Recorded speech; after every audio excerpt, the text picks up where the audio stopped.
God. God help him. Hello. One day. Hello, everybody. Hi there. One day, I promise, one day far in the future, and I don't know what day that's going to be, but one day. Probably a Sunday. We're going to have a stream that works. Hopefully. Could you imagine that? No. Like a stream? I'd just be scared. Like, I'd be shaking, like, the last half hour, just like, if something, It's going to break. It's going to break. Yeah. I'm telling you, it's going to break. I know what the problem is now, though. Like, I figured it out. I need to go buy a new interface. I've been using the Focusrite Solo, Scarlett Solo 3. I'm telling you don't need that big of an interface if all you're using is a microphone. I can tell you that. I don't, but I got it. I got the Audio-Technica sent me the AT4040 Nice. for free. Thank you very much, Audio-Technica. And it's a good one, great microphone, but it needs its own interface. Previously, I was using the Yeti Pro, which I didn't need an interface for. So I went and I got the interface that they recommended. And quite frankly, it's not the best. And I've been having nothing but problems with it. So I'm going to have to figure out a better one that has a mains power, because that's what's happening here. Is it's overloading USB. I know this 100%. It will be fixed. We're going to have number 11. Okay, the first 10 streams weren't great. Lucky number 11. The first 10 streams were kind of rough, all right? Yeah. But number 11 is probably going to be okay. Yeah. Lucky number 11. Probably. It's going to be okay. I hope so. I mean, it may not be. You know what's interesting, though, is that this means that I can do something I've never done, which is I can start this video that we were just previously watching, sending that over to YouTube right now. Oh, fuck. So, like, I could theoretically have part 1 of this very stream live tonight. Oh, my God. That doesn't happen. That's crazy, right? That's mind-boggling. That'd be great. What? My mind's boggled. It's boggling. All right, so You're making my mind play boggle right now. I don't know where we were, but he was talking something stupid. He said something dumb, and no, I actually agree with what you said. Yeah, but you could say that, and we would be able to unpause the video at any point, and it would apply. I will say no. Like what I was saying before is that point actually makes sense. The building aspect does make Fortnite a bit of an X factor. Not every match is the same, and that's the one thing that Fortnite has that the other ones don't. I'll say also Thanos and Wolverine and Predator and John Wick. I like that I'm currently being tagged in Discord telling me that the stream is back up. Yo, you did it. The stream is back up. Thank you. Thank you very much for letting me know that the stream is back up. I am not sure that I ever would have figured it out. Yeah. Otherwise. Okay, let's go ahead and continue this thing. This point, it makes sense. Can we kick Raiden for kicking dogs to death since he keeps sabotaging the streams? Oh, is that what it is? Yeah, well, kick Raiden is a hashtag that you can certainly trend. Yeah. Another reason is the one. That's it. That's his. We were at the end of it. Okay, so his point is it has building, which is good. Yeah. Yeah, I mean, I think he went for me, he seemed like he went a little bit too far because he started sure, it's building, but I don't know if it it's still the same game. I don't see why that fundamentally changes the game more than any other gimmick would. Well, so we have best free. game ever. It's free. It's cross-platform, and it has building. Mm-hmm. That's our criteria so far. Yes. Yeah. So yeah, Minecraft is almost the best, but just that one little price tag. Exactly. Yeah, that one little. What about little tick on its record? Is the mobile version free? It is not. Don't think it is. It's like $5 or something. Yeah. I think the Raspberry Pi version is free. So that's what it's at the end. They're going to be like, and the number one reason Fortnite is the best. It's not. It's Minecraft on Raspberry Pi. It fits all the criteria. Yo, I'm playing Fortnite good. on my Tangerine White Claw right now. Let's go. Ooh, tangerine. Yeah. I need We to got- go get rid of this second broken tweet. I gotta figure this out, man. Okay. Are we? Change target Oh, okay. audience.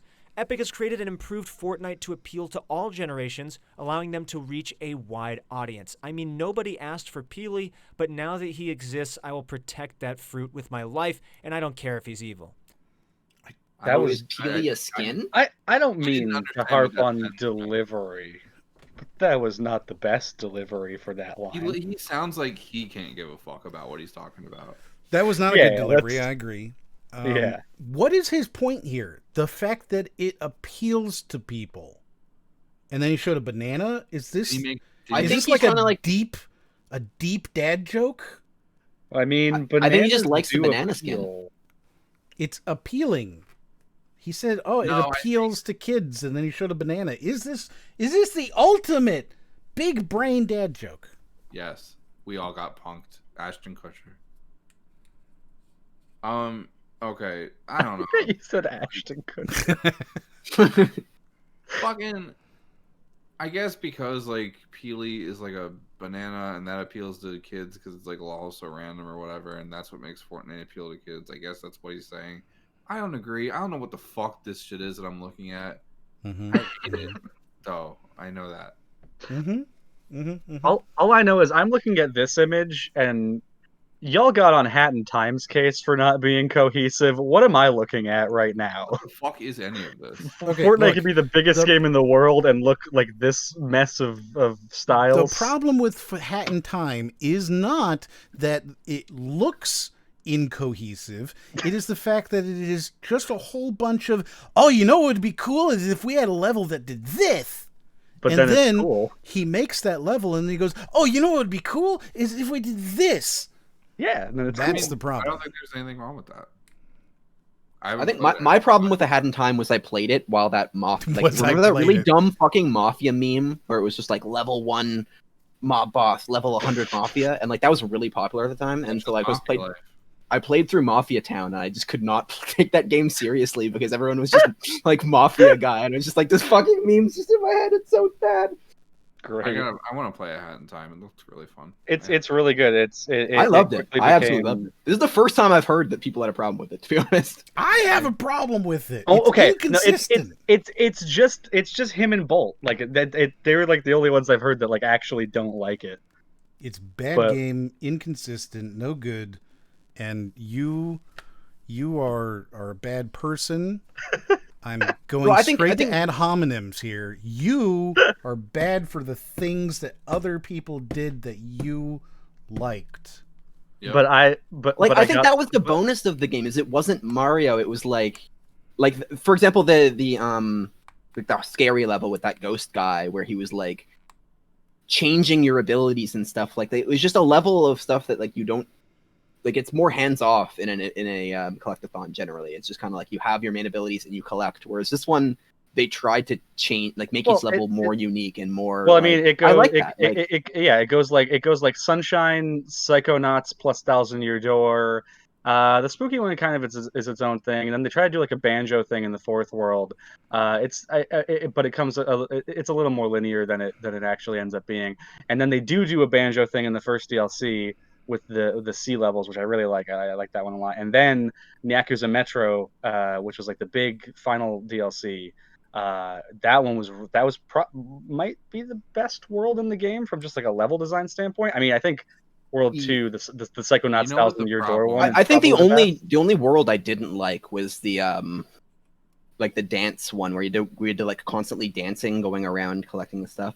Can't remember what that was. It was like the Well that karaoke world. that was one of the levels in the second world. So that was just like okay. one. You want of to know what the yeah, real combination. problem with the Hat in Time is? It's not Fortnite. It is not. That's Fortnite. true. That's true. I can't give it that. It is not Fortnite. That's the big issue. Also, it's highly inconsistent and doesn't have any identity, but that's okay. I like that. I like The that. Has no simple, identity. wholesome being and its fellow bright and cartoon-style skins are quite lighthearted when compared to the overly realistic FPS titles on the market. But don't be... Okay, so I is guess. his argument Alright. here the fact that because the skins are cartoony, they are by nature more open and accessible? I think he means they're more fit for all ages because it's like not a realistic game; it's a more cartoony game, and I guess that technically is true. I hold But again, it's, Fortnite is not the only game to look cartoony. So and it's also like I hate the idea that cartoons is I hate that the idea that the stylization of cartoons is inherently geared towards children. yeah, I agree. It's Okay, such but you it's come from a such horseshit. specific. Like Here's the problem. You need to explain why you personally have that issue. well, it's like how long has The Simpsons been around? Like how long do we have to keep having this conversation that like Yes, but cartoons what industry can be do you for come from here? I mean, technically, mine would be the film and television VFX industry, but that's also I've worked in the animation industry as that, so I know a lot of animators, and then I know a lot of well, not a lot, but I know some game devs. So just to So be clear, all this is a thing that it the enters your artistic personal industry. heart because you worked on little kitty games or kitty movies. Okay, but the reason I Little wanted to stupid get to kitty this cartoon point is because I grew up on The Simpsons, and I was like, oh, you can make cartoons that are like you can do serious stuff, and that's why I like anime so much, right? Like it's like, oh, cool, you could do awesome cartoons that aren't just like targeted towards kids. Um, it, Okay. like there's all ages stuff and there's like adult stuff and then there's kids stuff, but it's just because it's a cartoon doesn't make it kids. You can do an all ages cartoon, Yeah. you can do an adult cartoon. I mean that's like you have like Rick and Morty and anything an adult, like Adult Swim's I entire don't shtick is cartoons for adults. I don't disagree with you, but I think I don't know. This is stupid. This guy is a stupid poopy butthead, and I don't fucking. Yeah, I feel like his point, like I don't really care. I guess his point is like a Doesn't cartoon matter. style. It's more about like all these these skins are good and like I feel like for If me like I just anything, if that's the skins point that he, if are that's the point- completely well skins are like completely irrelevant. Like it's Yeah. give me gameplay. Like I just don't care if I have multiple skins or not. Like if you give me an interesting unlock system where like it's fun to unlock them and the challenge of like you're playing the game in different ways and like interacting with it differently to like do challenges and like get good at certain things to unlock stuff. I think that's fun. But like just Yeah. having those skins in the game doesn't make anything No, and Yeah, like better. if anything, if he wanted to make this point, he could say this about the emotes rather than the actual skins. Because how many kids are doing the dumbass fucking Fortnite dances? How many videos of that exist? You know what I mean? Yeah. You don't see kids cosplaying as whatever the fuck we're looking at. You know what I mean? You don't see kids cosplaying as fucking Peely. You know what I mean? Like That is a shockingly coherent and unique thought there. well, I'm Rob. just it's true. Like I The had to look. emotes are more transcendent than the skin. That's interesting. It is because I still think you do see kids dressing up as them though. To an extent. But the thing is, how many fucking like YouTube compilations of kids doing Fortnite dances exist? You know what I mean? Fucking Yeah. like they're it's the fucking like the backpacker dance and the fucking I don't know what they're called. I don't. play this game. I have a feeling though that like you're gonna see because I mean that's like that's just because of like TikTok and stuff, right? And that's what you do on TikTok, or that's what you did when it like came out. Now is it's Yeah, but Fortnite was spiraled around into before whatever. TikTok got dumb popular. What I mean is that like I think Fortnite in the is next the end all be all. few Fortnite was around before we were. Which came first, Fortnite or Persona 5? No one Fortnite. truly knows. Fortnite. But yeah, I think you're gonna see like that generation grow up and like become cosplayers, like going to cons and stuff, and you're gonna see a lot more but the Fortnite thing skins. is, like, when you think of like cringy Fortnite shit, what do you think of? What's the first thing you think of? Is it a kid dressing up as a banana, or is the kid doing a shitty fucking Fortnite dance? No, I really do. I think that's an interesting thought. Is the emotes and the dances from Fortnite have a Let me make Perhaps- this fucking video for this guy. I could probably fucking make it better. yeah, maybe. But they might actually have a further reach than the game itself, which is I never thought of it. That's pretty interesting. Yeah. That's what happens when you're a gaming YouTube content creator. Oh man. Fooled by the game's adorable pets and snazzy skins. Behind the colorful, cartoony art style is a violent, last man standing battle. The difficulty to reach expert-level skill make it extremely competitive. Even those who criticize the game for being obnoxiously childlike in appearance know that Fortnite is not an easy game to excel in. Epic has introduced a variety of new game modes to appeal to those who have different skill levels or have different preferences for gaming objectives. For instance, there are a ton of game modes similar to Team Deathmatch, allowing players to build and eliminate opponents while still being able to respawn. What is he even saying at this I point? don't know. I'm It's sitting here. sort of blending. He's got the cadence of like a 2008 IGN reviewer, and it's sort of just floating over my head. I literally, like, that didn't even sound like anything to me. Like, it's So just, like, his original So point I think is yeah, that he was saying- there's cartoony things which makes it whatever, but don't be fooled by the fact that the skins are pretty. There's also an aggressive, violent game underneath.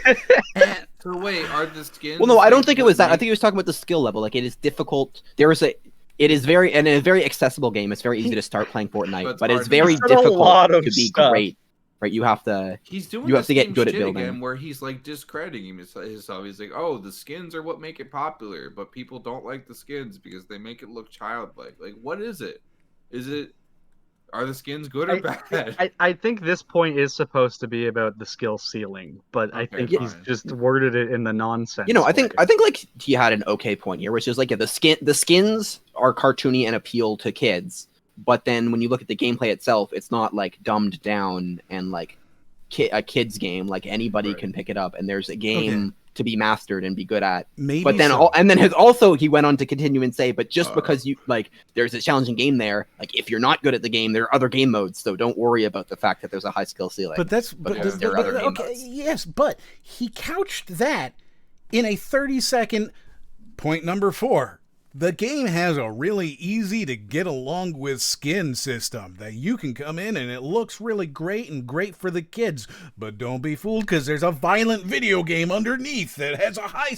Like, it's a weird way to say it in the first place. This is a they're weird... too- Okay, is this all point. the same point? I guess I didn't realize. Yes, that they it's weren't all the Yeah, same different points point. They're yet. like they're two things that just don't make sense. It's like falsely equivocating the two things. It's like neither one makes sense talking about the other.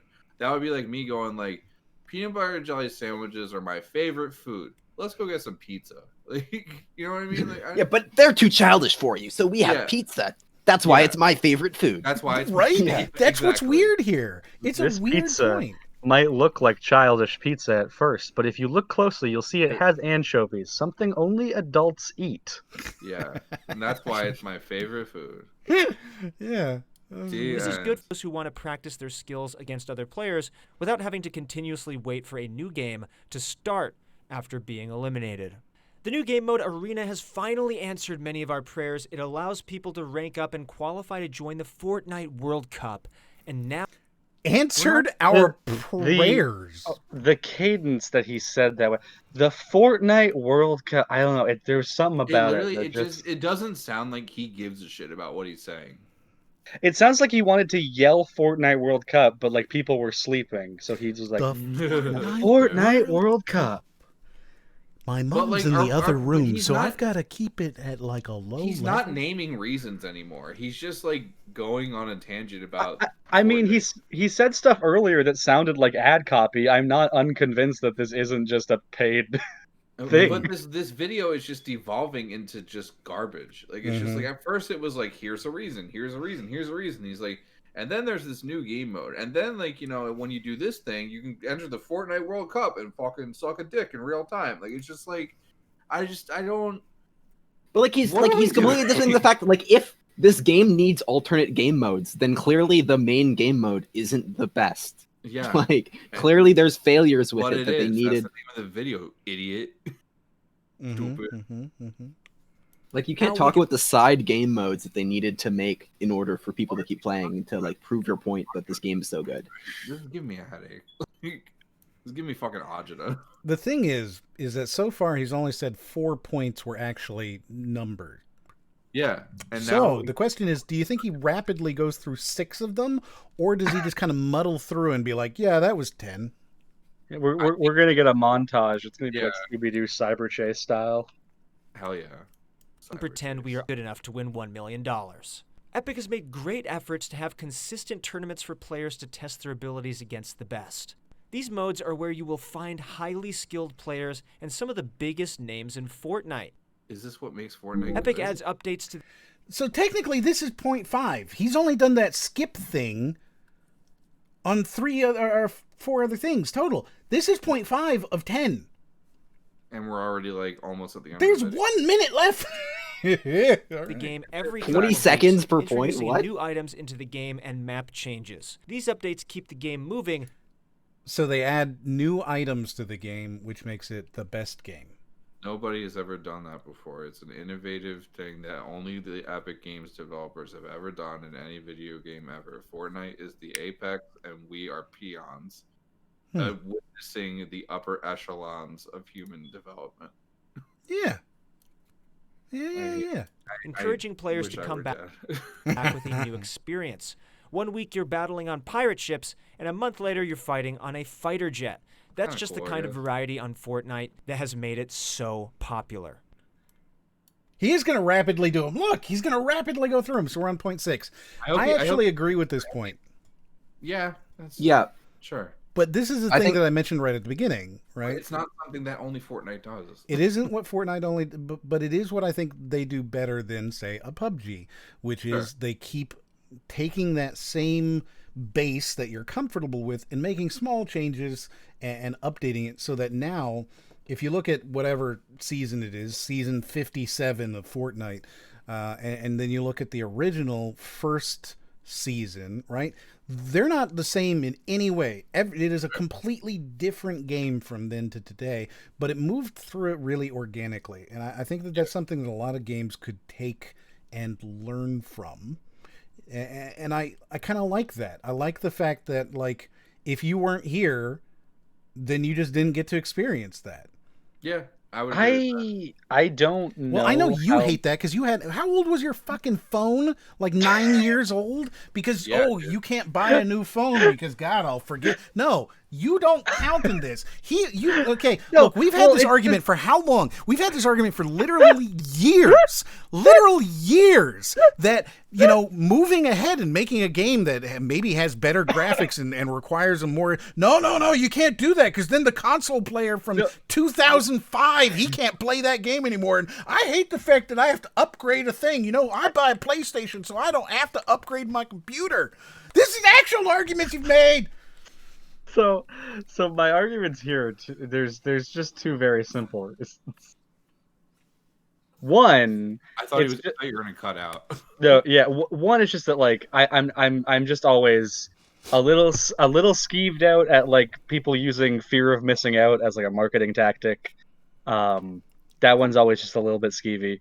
And the second is just, like, I've always wondered, like, well, I know that I'm sure it's covered in the EULA and the fucking 1,000,000-page thing you have to sign when you start every single game nowadays.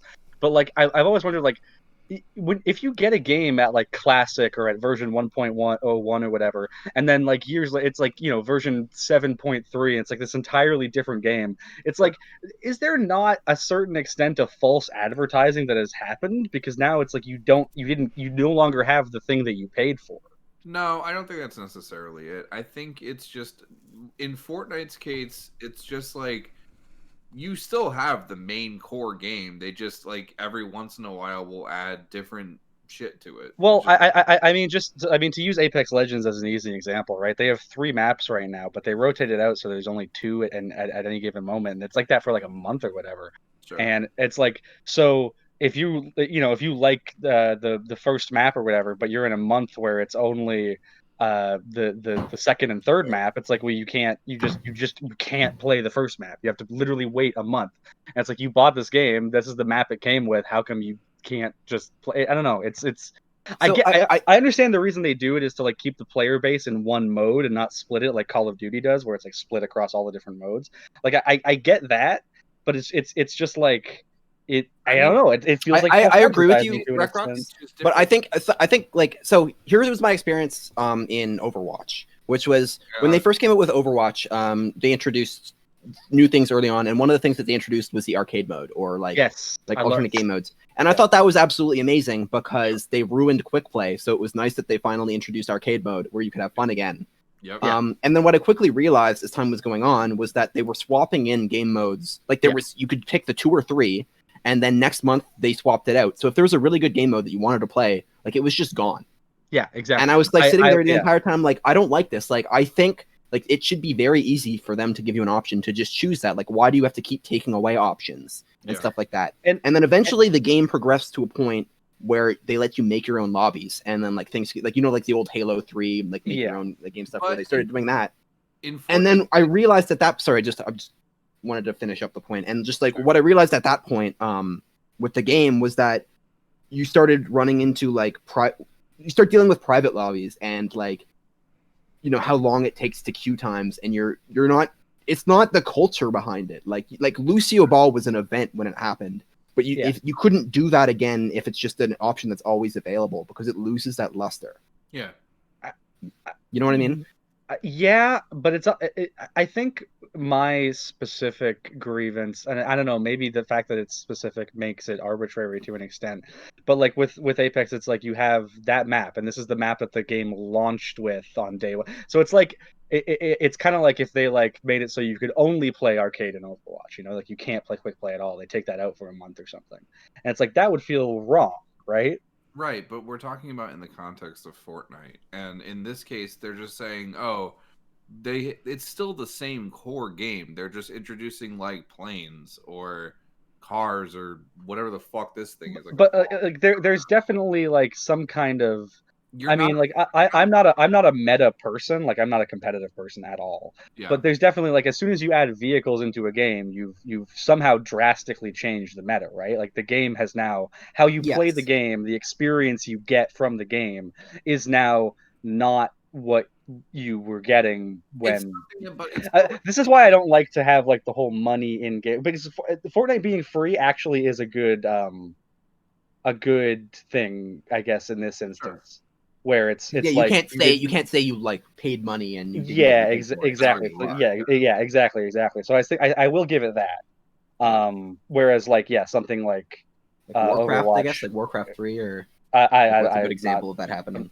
I'm not really familiar with Warcraft at all. How dare you? I'm not a Warcraft we were guy. friends up until this very moment. I mean, you know me. I'm a console 2000s guy, not a PC 2000s guy. Come on now. Yes. So there you go. That's a bunch of words from Brody. Another reason why Fortnite got so popular was actually Ninja playing with Drake. While Fortnite's popularity was okay, so it is the best game because of a specific event. Yeah, I mean, to be fair, Ninja playing with Drake was. I don't disagree in any way that it was a big deal. Yeah, it was a big deal, but it doesn't make Fortnite. Fucking Call of Duty doesn't have Drake in it.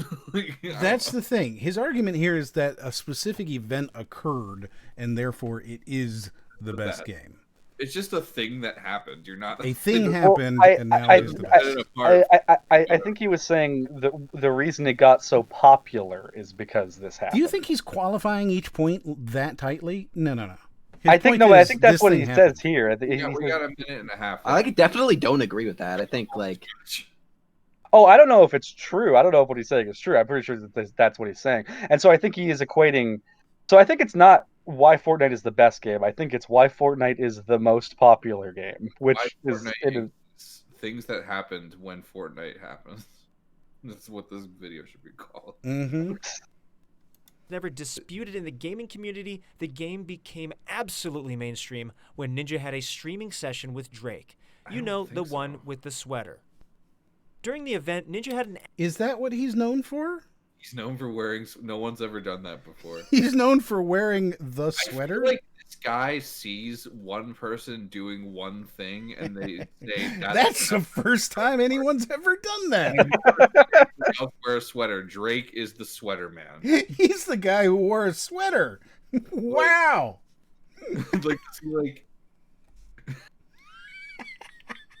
Oh yeah, you mean Drake? Yeah, the sweater guy.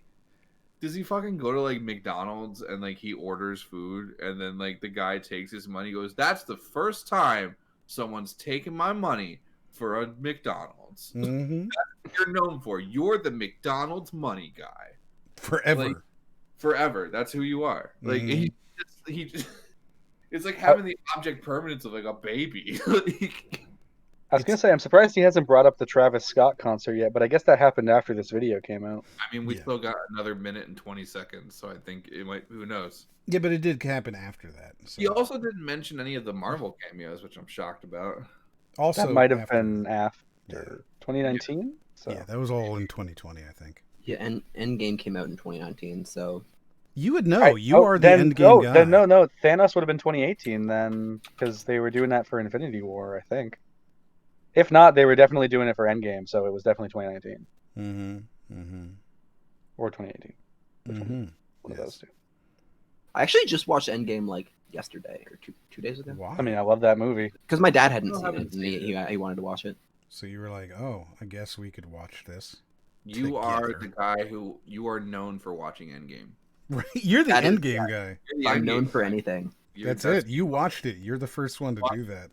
The Yeah. first man to ever watch Endgame with his dad. That's actually one of the reasons Endgame is popular, and Is- the reason it's the best movie is because I watched it with my dad the other day. That's great. Average view God. count of 630,000.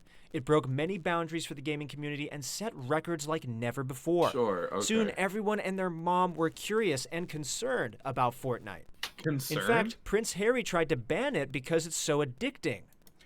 What? This is a positive. You're currently giving a positive. Remember, Again, wait. you're telling us why this is the best. This is number 7. Why Fortnite is the best. Prince Harry tried to ban it. He's Prince con- Harry takes on Fortnite, says social media more addictive than alcohol and drugs. Oh, that's the point. Yes, We got one. I'm Yeah. so excited. Thanks. But it says social media. I guess that's I guess I was. Is Guess he? that's what Oh Fortnite wait, is. it's actually greater. This should be greater than or equal to alcohol. I didn't realize that was needed, but Oh my! I mean, is so Fortnite social media? Well, it's like what I was saying. What I was saying earlier, where it was like, people. I used to just go into like Red Dead Redemption and just hop on, see who was on. And I think that's what Fortnite is for the teens today. I guess. I don't know, but again, like he's like contradicting himself. He's like, Fortnite got so fucking popular because the sweater man and the blue hair man both played it at the same time. But now it got so popular that it got out of fucking control, and Prince Harry's trying to say no to Fortnite. Like, is it good or is it bad? You know, he's all over the place. Absolutely. 100% all So over the this place. is the most tone-deaf video I've ever watched in my life. You're gonna get like one of those old "don't do drugs" things that comes at the beginning of arcade machines. play It's like, Fortnite. Prince Harry says, "Winners don't play Fortnite. Yeah, only winners abstain. Only, from Fortnite. only winners abstain." I took an abstinence pledge. I'm not playing Fortnite until I'm married. Fortnite. Until I'm married. We'll play Fortnite on my wedding night. On my wedding night, we're doing duos.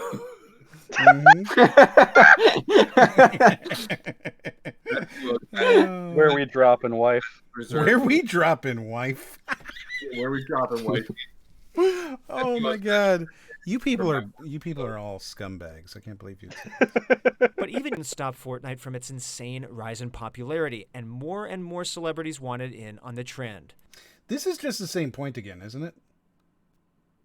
I guess. There were celebrities who wanted in. Do we have on the bingo card, do we have repeats same point twice? we do not. I That mean that should That should you be on there, for that sure. should be on there since you noted. Like, I remember last time we watched the Watch Mojo video and it was like Yeah. the same 3 points. We've now seen enough of over these where again. they say the same point over and over again. So He did say this is the only game to have like A-list celebrity endorsement, but I forget who he was talking about. he said Marshmallow back then. Now he's just saying the same thing again. There are celebrities that play the game. Yeah, So. Just the same shit. All right. 58 Another seconds. reason is that it improved the esports community. Despite Ninja's a little bit cringy New Year's Eve. Do you remember that? Oh my god. Do you remember? I That was do. so good. Because he's sitting there, I don't see a lot of movement. And then after he says that, he goes, okay, guys, let's go ahead and floss. I'm not seeing a lot of movement out there. Then they took this shot, and there's nobody moving in the entire crowd. They're all just staring at this man-child standing on a stage, flossing in front of them. He made this hollow realization. He was like, oh my god, all of my fans are under 10. I think he knew that, but this had to be a moment where he's like, I don't connect with regular people at all. Yeah, literally. Because, like, he's just, it was so cringy. It was so uncomfortable. I remember watching this, and this specific clip, I ended up just, like, snatching, because it's so good. I have it saved on my desktop still, because it's just so good of him going, I don't see a lot of movement. And then they took this shot. Whoever was the TD for this thing was like, ha, click on 2. And it went to this. It's like almost sad. It's so good. What do you mean almost? It is It's absolutely sad. It's hilarious sad. like really depressing to look at. Just like a scene Very funny. doing anything, and this dude just trying his absolute best. It looks like it's like his first time in front of like an audience, honestly. Like This was his big thing. Yeah, this was his big break. This is It's because his hair wasn't blue. Well, I mean, it this is wasn't. probably the least successful Harlem Shake attempt I've ever seen. Yeah. Oh, dude, he's flossing though. He's doing the Fortnite floss. He's trying so. Oh my god. Yeah, And this guy said kind of cringy. Like this is like borderline secondhand embarrassment. Like this it's is very embarrassing. It's Borderline. super embarrassing. It's like Yeah. tragically embarrassing. yeah. This Like, it's hard for me to watch. It's stuff honestly- like that. It's like It's hard. just still hard to look. It's at, it's I like this feel it happens, and then I personally. have to tell people I play video games, and then they Like think when I watch okay. videos like these, I turn into the main character from Life is Strange because I literally feel I what feel- he's feeling. I feel the cringe. I feel what he's feeling. Oh, I that's feel- terrible. Just watch it again though. Watch the crowd. Don't watch Yeah. him. Just Yeah. watch the crowd. Yeah, the yeah, go for esports it. community. Despite Ninja's a little bit cringy New Year's Eve fail, Fortnite's My God. Nobody, not a single person was moving. I think the only thing that would have made it worse. Well, you can see some people were like trying, and they were just kind of like like leaning back and forth a little bit. Like, I think like, the only thing that would have made it worse was like you saw people like start to walk away and like leave. Oh, dude, you couldn't move there though, because it's Times Square. Boy, that moment, it is like it's on my heart forever now. And just- if I ever met him, I would try to get that shot like printed out for him to sign. Yeah, Yeah, that is his career to me. it's And you know what? It's fine because he got, what was it, $35 million to stream on Mixer for 5 years, and he only had to stream for 6 months. So yeah like- because they just went under. good job on him. Oh yeah, I mean this is all punching up. We're good. Yeah, we're absolutely punching up, Mr. Ninja. Please, consider hosting me right now. Yeah. Right? Rate me real quick. Rate me. mainstream we'll be appeal nice has- for like a. I'll be. If Ninja were to host you, would you like be nice to him, or would you just be like, haha, you obviously hosted me while I was making fun of you, so I'm gonna keep it up. I don't think I could have the wherewithal to be nice. You don't think you could be nice to? Because if Ninja's hosting you though, and you have millions of people watching you that love Ninja, and you're gonna trash him, then That's it's pretty super- hard. Yeah, it's hard. I to mean, do. honestly, for me, I would look at that as like if I don't do it now, when is my opportunity? But you would already have to have like dummy amount of clout for that to even matter. You know what I mean? Like you would already have to be really popular in order to trash Ninja and for people to still watch you. I don't know well, because who I think says I care here's the about thing. people still watching me. If Ninja were to host your channel while you were trashing him and you continued to trash him, I kind of feel like you would be able to like be covered on Kotaku and stuff. Ninja hosted streamer who was actively trashing him is such a Probably. great like tagline. You could build a career off that moment. You probably could, yeah, but you'd have to really capitalize on it. You could though. Like Yeah. if you did, you could definitely get that moment. So here's hoping. Please, Ninja, we'll trash you. If you want to get trashed, we'll feed into that masochism. Come on over. Has helped to improve the image of gaming. It popularized streaming as a career, and now even little kids are making 6 figures off of it. Inspired by Ninja's 14 million followers and other popular Fortnite streamers like Tfue and Tim the Tatman, more and more gamers have taken to streaming as careers and hobbies. Okay, so this is something that I actually do agree with. This is a very good point. Ninja is the most influential gamer for YouTubers and streamers. Right? A lot of people like to point to PewDiePie and say, oh, but he did it first and he was bigger and he got 100. He wasn't, right? If you look at Variety, there's a magazine. I'm going to try and find it, actually. There's a magazine cover of Variety with PewDiePie on the cover. And I want to show you what they did for, again, the biggest YouTuber in the world at that point versus what they did for Ninja. So right here on the screen, this is the image of what they did for PewDiePie. Okay, so this is PewDiePie as the biggest creator on YouTube, being covered by Variety. Variety being the magazine that covers television, broadcast, things like that. This is where everybody who knows media, every broadcast president reads Variety, right? Yeah. And you can see that they have him hidden behind a wall, right? Barely covered, X'd out. Yeah. Now, a traditional Variety cover, any Variety cover, looks a little bit more like this one, right? Big, bold, close up on their face. They are the subject. And this is across any number of Variety covers. They're all the same thing, right? They're all big, bold covers of the face. Yep. Doesn't matter who it is. But PewDiePie, no. They put him behind a wall. They X him out. He's hidden. He is unwanted. He's not beloved. Okay? So that's fine. That's how they treat him. But then, did you see the Ninja ESPN cover? Because what they did for him was this. Big, bold, beautiful, some of the nicest coloring you could ever see on the man, gorgeous shot, special colors, and they made him look good. But PewDiePie, no, fuck him. So PewDiePie is absolutely, or Ninja is one of the most influential, specifically because he appeals to a 35-year-old soccer mom. Right, yeah.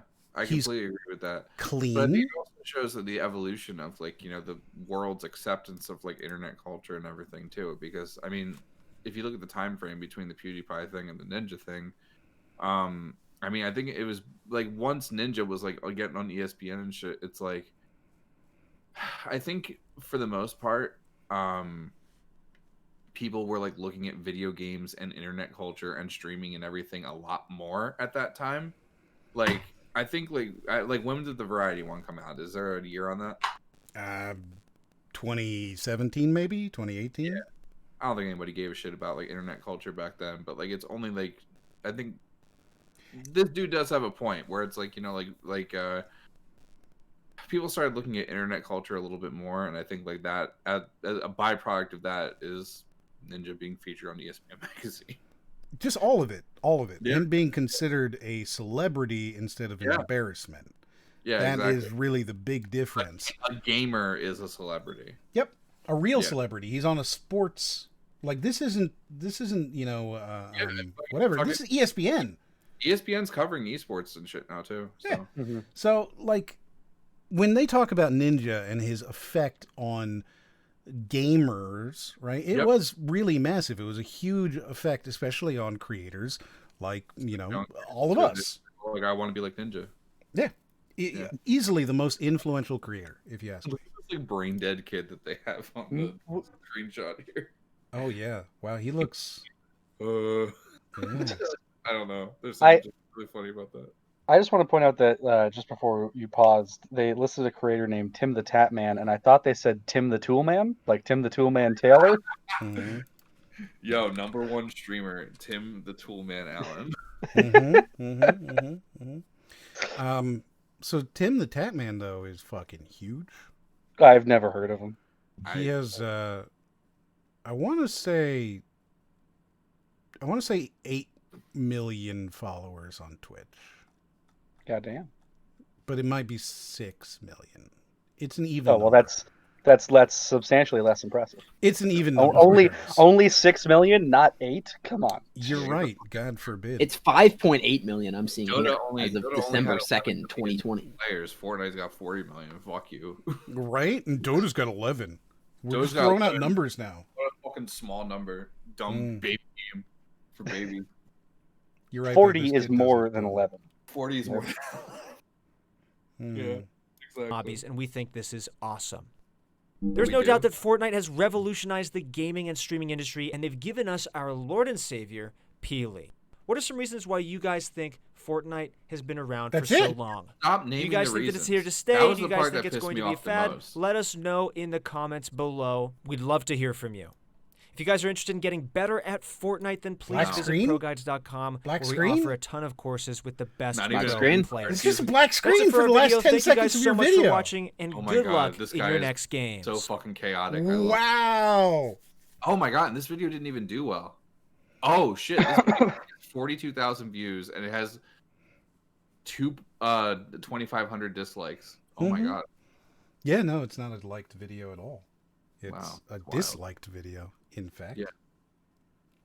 Every time we get to the end of one of these videos, there's like the watch mojo that you set up, like that tier of video.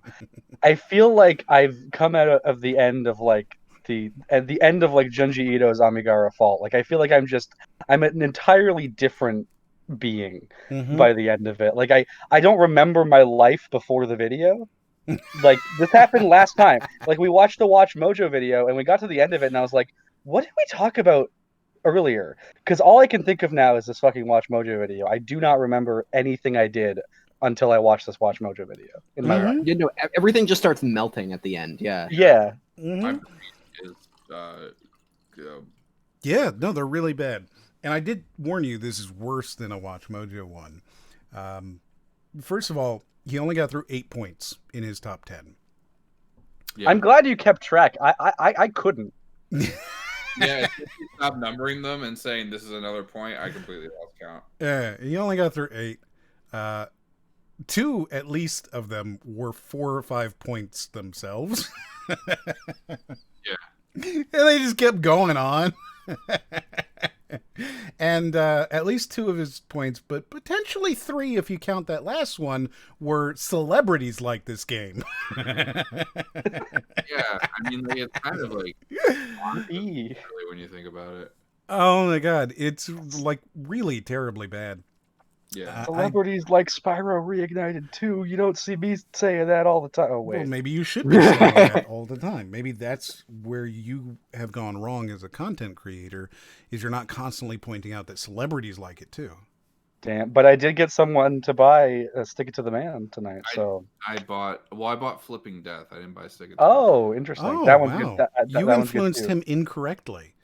Well, I mean it's That's same, a same company, 0% close rate. Same series. Flipping Death is just the sequel. 0% close rate. Let me see how much Stick It Yeah. to the Man is. That's You have no commission off that. I mean, they're off not that like sale. connected. Nothing. Like you can play Flipping Death without playing Stick It to the Man. It's just they're the same. You have failed. You have a 0% close rate. We're not paying you. Damn. Yeah. Wait, I was getting paid. You're not now. Oh, Yeah, Like, you were even going if to. you were gonna be, you sure as shit won't be now. darn. I am sleepy and I want to go eat some chicken tenders. Hey, thanks for coming. So where can people find you on the internet? YouTube.com/GreenRob. On Instagram, I'm GreenRob. Twitter, I'm GreenRob with a 0 for the O. And that's pretty much it. There you go. So youtube.com/GreenRob and I make everywhere else that he mentioned. I make videos about YouTube. I make videos about video games. He makes videos about video games, ladies and gentlemen. Incredible. Yeah. Nobody's ever done it before. I'm the first one. He has made a video about free games most recently, it looks like, which means that you would be signed off on one of our bingo cards, right? Oh my god, I am. Yeah, you got a keeper. Let's see. See how many tropes you fall into. You got one of Rob's videos to start. You know what? Maybe we should look at one of Rob's videos at some point, and we'll do this to one of his videos. Can you please? I would love that. Yeah. Make sure he's hosting us at the same time, though. Right? I'll be in the chat for that one. We'll see. We'll take a look. Have a good night, dude. All right, love y'all. Yeah, thanks for coming on. I appreciate that. Yeah, thanks for inviting me. All right, have a good night, y'all. Peace out. Good meeting you. All right, bye. Oh man. Well, so I have a proposition for you. Mm-hmm. Okay. All right, hit me with it. Here's my proposition. We have three. There are three futures, one of which is our future, two of which are not. But any of the three could be our future. I like this. Okay? I like this framing. Now, one of those is we watch a video called Video Games You Should Never Play Around Your Parents. Okay?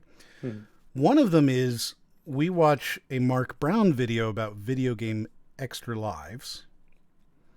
And one of them is we read the donations and close early. Which is the future? Well, that sounds like something that the hosts of the show decide amongst themselves. Well, see, no, I have thrown this out into the universe now. The universe will tell me which one it is. So I'm seeing some not Mark Brown in the chat. Oh God, not anything but that. Dude, I'm telling you, people say they like Mark Brown. They have never actually sat and looked at what he has to say. He's not a good YouTuber. He writes bullshit. I think I would say that I mean, I agree with a lot of what he says on some stuff, but because he doesn't say anything. But here's the main thing. I don't know if he does it himself, but if he does, he's a very good editor. His editing is very nice. Yes, he's slick, whatever. But seeing some people who don't want to watch that, we'll save that for maybe next week then, right? We'll do some Mark Brown, and boy, he's painful. He's very painful. Let's do Video Games You Should Never Play Around Your Parents then. This is another kind of Watch Mojo clone, which is interesting because, I didn't expect... There's only 5 on this one. It is shorter. I didn't expect for Brody to be like, yeah, give me some more Watch Mojo clones. Oh, wait. So, when did I say this? Since he desperately wants to watch it, we can do that. Please play Watch Mojo clones. Oh, they nourish my brain. Video games you should never play. Some video games are great fun for the whole family. Around your parents. And I think this is slightly too loud. Oh, we're already starting. If I've turned it down too much, let me know. This one's going to be a little quicker because it's only 5 points and it's only 5 minutes and there's only 3 of us. And for whatever reason, we got the quiet ones. I don't know if you noticed, but Brody doesn't talk. He doesn't say a goddamn word. So it'll be really fast. Other games are too weird, too dirty, or just too terrible to play. This is the chick from Watch Mojo, right? Is she the one who met what's his name? Tom Holland. Holland, yeah. Yes. Tom Holland. Like, I'm pretty sure this is actually the chick. Let's see. This is SVG. 134,000 subscribers. I didn't recognize the voice immediately, so I could not say. I don't know either. It doesn't look like it's actually the same people, but it's Raiden, clearly the same people. Yeah, you should know, Raiden. Is it? I told you this. I'm under an NDA. I can't just. You can't just say. I can't just say all of our industry secrets live on air. Like, come on. We've got integrity at Watchmen. Who do you think we are? We've got integrity at Watch Mojo. It should be on their. It should be their slogan. Yeah. Which is always like indefensively, like as though somebody accused them of not having integrity. Yes, we do. We have one. Yes, we are integrity filled. We're integral even. We've got integrally. We've got integrity. D. Double D. Integrity is integral Yes. to our itinerary. Double D integrity. Yes. It's good. And they've got Catherine on here, which is, I can see why this game you wouldn't want to play around your parents. So that is the whole premise here. Video games, like, you shouldn't play around your parents. I promise you, one of these are fucking weird. Like, you see it and you go, I don't understand.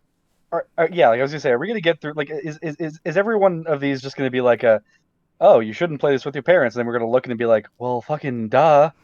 No, not even. It's gonna be like, what? Yeah. So at least one of them you go, well, yeah, of course you wouldn't want to play that around your parents. But most of these are much more along the lines of, what?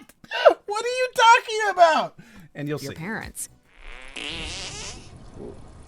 Okay, we're already there. We started here. Yeah. Make sure nobody you love is watching over your shoulder as you play any. Now, here's the thing. If you see this, right, what game do you immediately think this is? It's Duke Nukem. It is Duke Nukem, but I would imagine most people today would look at it, because nobody played Duke Nukem, right?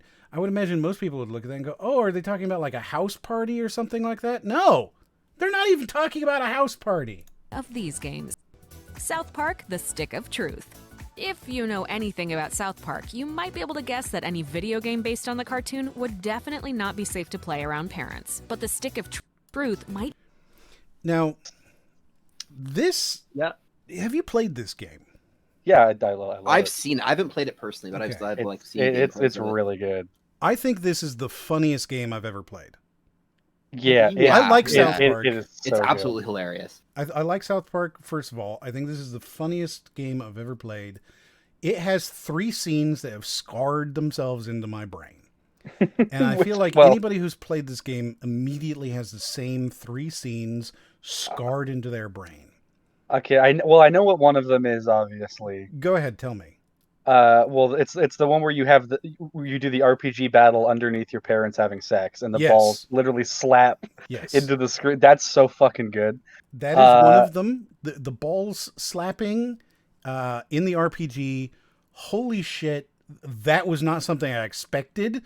As we walk in with the gnomes and you see your parents in the background having wild South Parkian sex, and then you get into a battle directly underneath them. You have to dodge your father's balls. Yes, like you have to dodge. You have to dodge the balls. Holy shit, was I not expecting that? It's so good. Really funny. Has absolutely scarred me. 100%. Does the Canada segment count as a scene?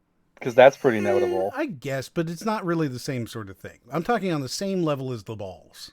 Right. Because I mean, I don't want to. There's one that I'm pretty sure is one of the scenes, but it's like the final. It's like a big spoiler, which is like if you like South Park, you get to that and you're like, oh my god, I can't believe they did that.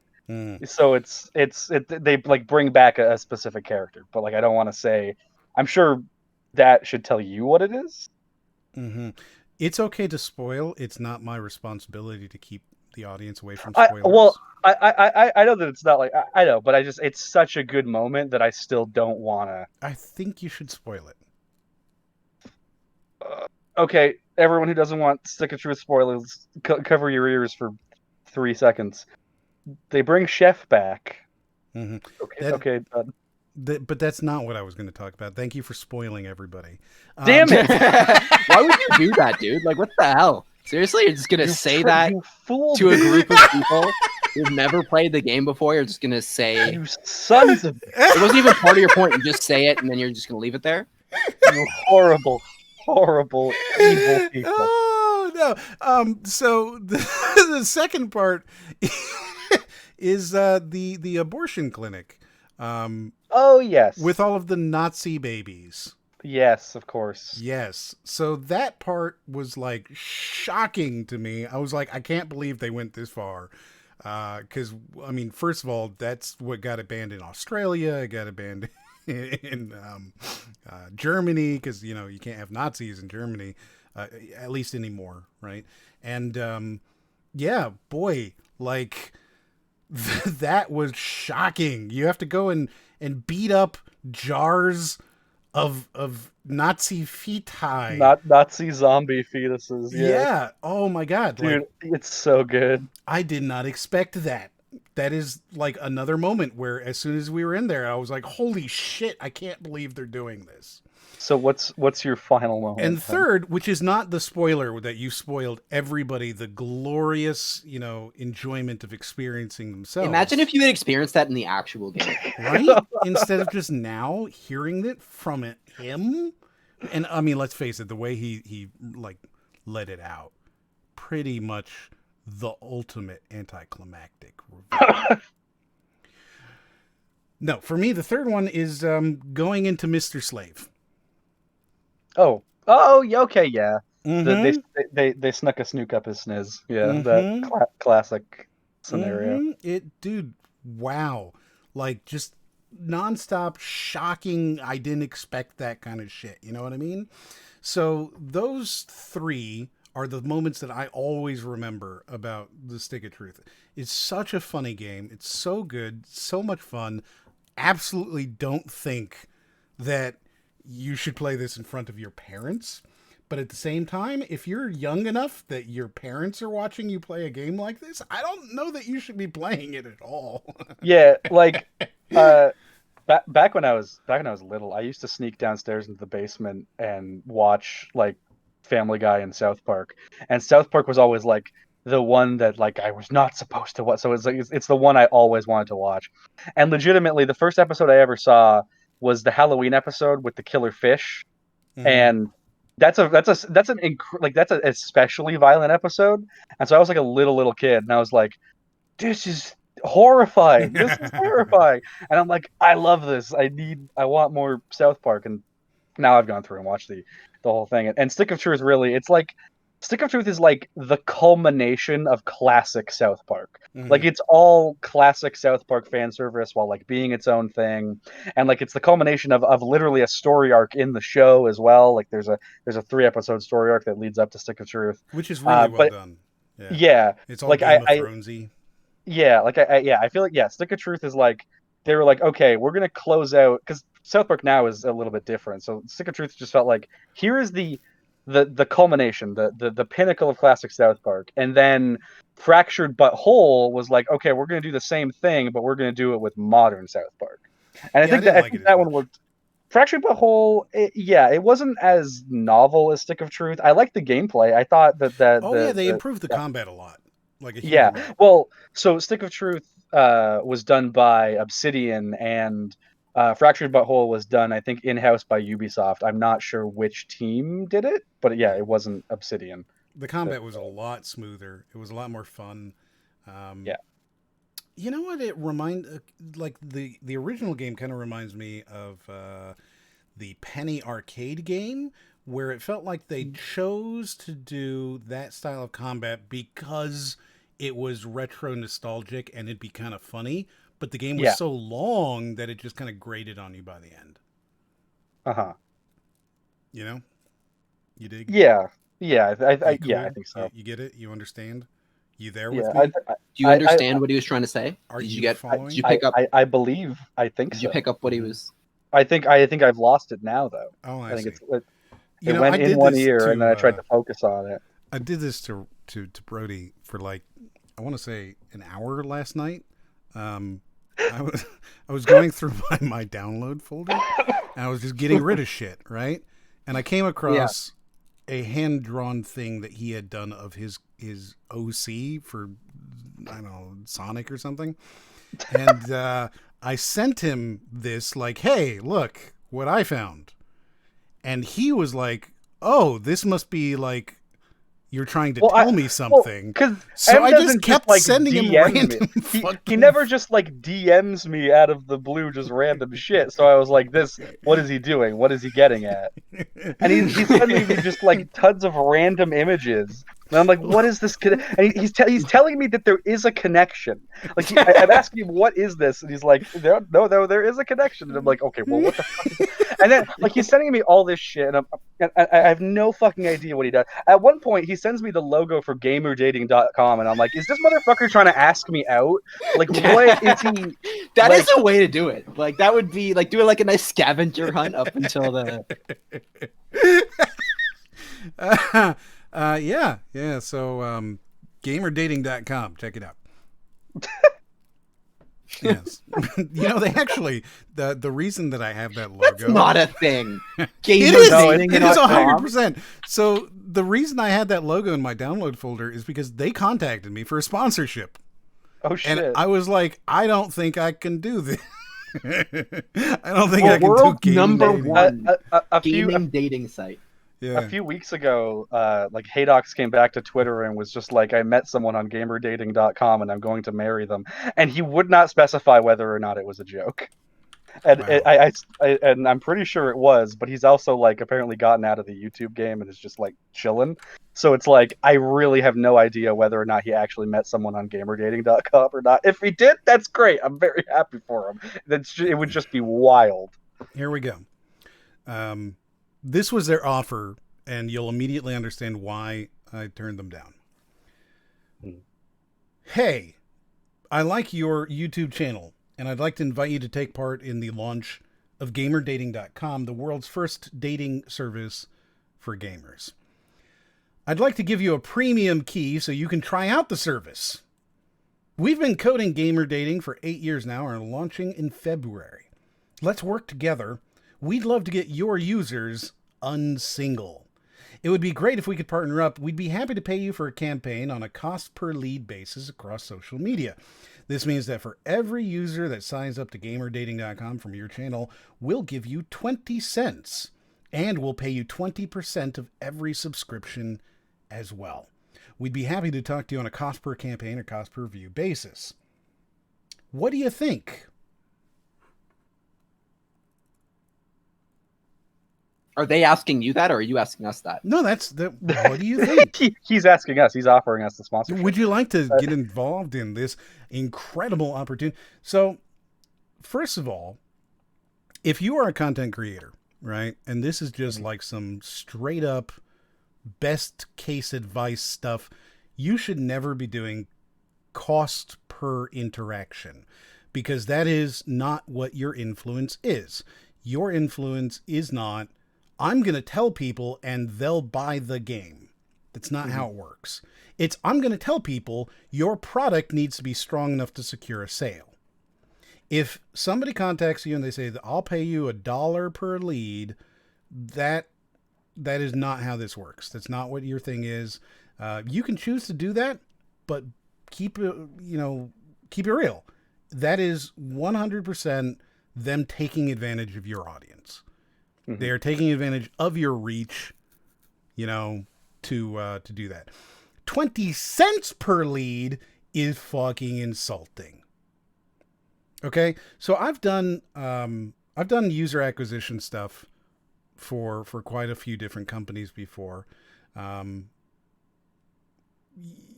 If you're not talking $5 per user, that's like where you begin. That's the beginning conversation, is $5 per acquisition. Less than that is a real big problem. It better be totally unqualified at like $1 or $2, right? Like just clicks. If somebody clicks it, you'll pay me $2 fucking. Completely unqualified, sure. Otherwise, we're talking $5 for a sign up, maybe 15 or 20 beyond that. Like if it's something where they need to buy something, oh yeah. No, you need to be paying pretty high. You need to be paying a real high premium. Because here's the thing, is I'm giving you a share of voice in my audience, and that is, you're not paying me for that. So you need to pay me for the share of voice as well. And you can't put a price on love, Em. You can put a price on love, and their price on love was 20 cents. So, like, you know, I believe M's is 8,800 points. 8,800 points. Yeah, 20 hours. If you give me 20 hours of your time, I will tell you that I love you. Yeah. So he won't love you. He'll just tell you that he I loves will tell you. Yeah. Well, yeah, of course. I mean, you know, you can't force me. I will give you 20 cents per person you love. Do I have to qualify that I actually love them? It's true. I really Yes, am rich you have and to friends. actually love them. You can't just say you love them I see. and then move on. You've got to Well, have really I told make you them feel that that they love. I have recently fallen into Zen Buddhism, and I believe that I have love for the whole world, truly, deeply, madly, the whole world. But if it's Zen Buddhism, that's like the one where you can't just turn that around and be like, give me money though. Well, here's the thing, right? I've recently fallen into the teachings of Zen Buddhism. Oh, the teachings. Yes. I see. Okay. I am still, however, part of this earthly and very dirty world. And therefore, that 8 billion people that I love, 20 cents each is roughly $2 billion. So I hope that you bought a lot of Bitcoin a long time ago. Please send it to my address. I'll send you my wallet, and you can just send it directly there. Like I said, okay, you're gonna need to prove that they feel loved. It's not enough that you that was not part of it. You didn't say that they need to feel my love. You just said that I need to love them. Oh, this is interesting. This is instead of 20 cents per person you love, 20 cents per person who loves you, and then you put a monetary value on love, and all of a sudden we're in a love-based currency. If I just write down a name of somebody who doesn't actually exist, and then you sign off on that and say that you love them because you're in it for the money and you didn't actually verify that they were a real person, then I can come and say that is fraud. That you are charging me for people who don't even exist. You're like a secret shopper of love. There needs to be some way to confirm that love has been given. Like, you can't just have a completely unverified system and know, there's got to be some accountability here. Yes, very good. What is this? We have some artwork. Let me see if I can figure out how to get it onto the stream. Everybody always says, send it to Ryden, please. I can't easily... Like, you can't do I'm on stream. Like, how am I supposed to show that? Yeah, you give it to Ryden, I click the button, and we see the thing that is the thing. Is there sound? There won't be any sound. Is there sound? We won't have sound. That won't work. I have to do this. Fuck. Okay. So, watch this. Watch. I've hidden that, done this, done that, downloaded this, done that, clicked on this, moved over there. Now we've got this going. Oh, look at it go. Okay, it's great. Everybody, you didn't miss a thing. You didn't miss a single... Oh, wait, fuck. Okay. All right. Okay. Nothing was missed. Look at that. Look at how good that was. Now, I need to... play it as a window. I'm such a terrible streamer. I'm bad at this. Hey, you know what? I would never hold that against somebody. What did I that do with they it? have a hard time setting up. What did I even do with it? Did I download it? I did download it, right? What is wrong with me? Can you not just like open up in VLC and try it on the screen? I don't know where it is. Date. Ah, here we go. I have it. Okay. I have it. I love you, Aaron. Oh my goodness. All right. So you're gonna have to watch this on stream, because I cannot. No. And I'm gonna call this window random. Ready. No. What are you doing? You can't show. Oh my God! No. No. Your files. Fuck, man. He's been doxxed. I have completely and utterly. That doesn't even work. This isn't the right thing. Why would that even work like that? I don't understand. That I'm terrible at this. It's true. What about that? That's a window, right? Oh my God. if you're opening up a video, but it's like if you're using like the built-in Windows video thing, you won't be able to get it as a window. That's why I just open everything in VLC. I just installed in Windows again. I'm gonna have to download VLC live on stream. Oh my god. You people. Yeah, M knows exactly what I felt like. Here's the thing, right? If the stream crashes as we speak, I just want you to know that this is actually Aaron's fault. Okay. I'll agree with basically anyone who isn't me, because I seem to be the default in these situations. I'll agree with the last person who spoke. Wouldn't that be you? Oh. Damn. Like, does Yes, that you're just mean right. you're agreeing Yeah. with yourself? I guess so. Okay. I love you. Oh, no, Aaron. pause it. Okay, so here we go. She has actually done an animation for us. Oh. Trying to make it fit. Oh my god. Why is everything terrible? I'm just not good at this. There we go. Okay. All right. Okay. We're coming along. It's almost there, guys. Here we go. I got VLC. Boom! Now it looks bad, but that's okay. Let's see if it fixes itself. I love you. Nope. Aaron. Nope. Ooh. It sure isn't fixing itself. This is a failure. We failed. We failed at what we were aiming to do. It won't change if you play? Or... It is I don't not- think we've failed. I think you've failed. It is not. Oh my god. I hate you so much. I hate you so Believe much. you. I Look. hate everything about you right now. I very well believe you. Oh my god, God. guys, Look that at- bus just ran over M and riding through him under it. Oh my goodness. Can I make it like, okay, all right. Does it? Okay, I have an idea. We're gonna do it. The More like old-fashioned- VL can't see. Am I VL right? can't see. Oh my god. All right, you guys are gonna get some garbage behind the scenes here. Maybe we'll see. I'm gonna have to do display capture, right? Okay, that's on there. We're gonna close that so you can't see a bunch of stuff while I get this worked out. There we go.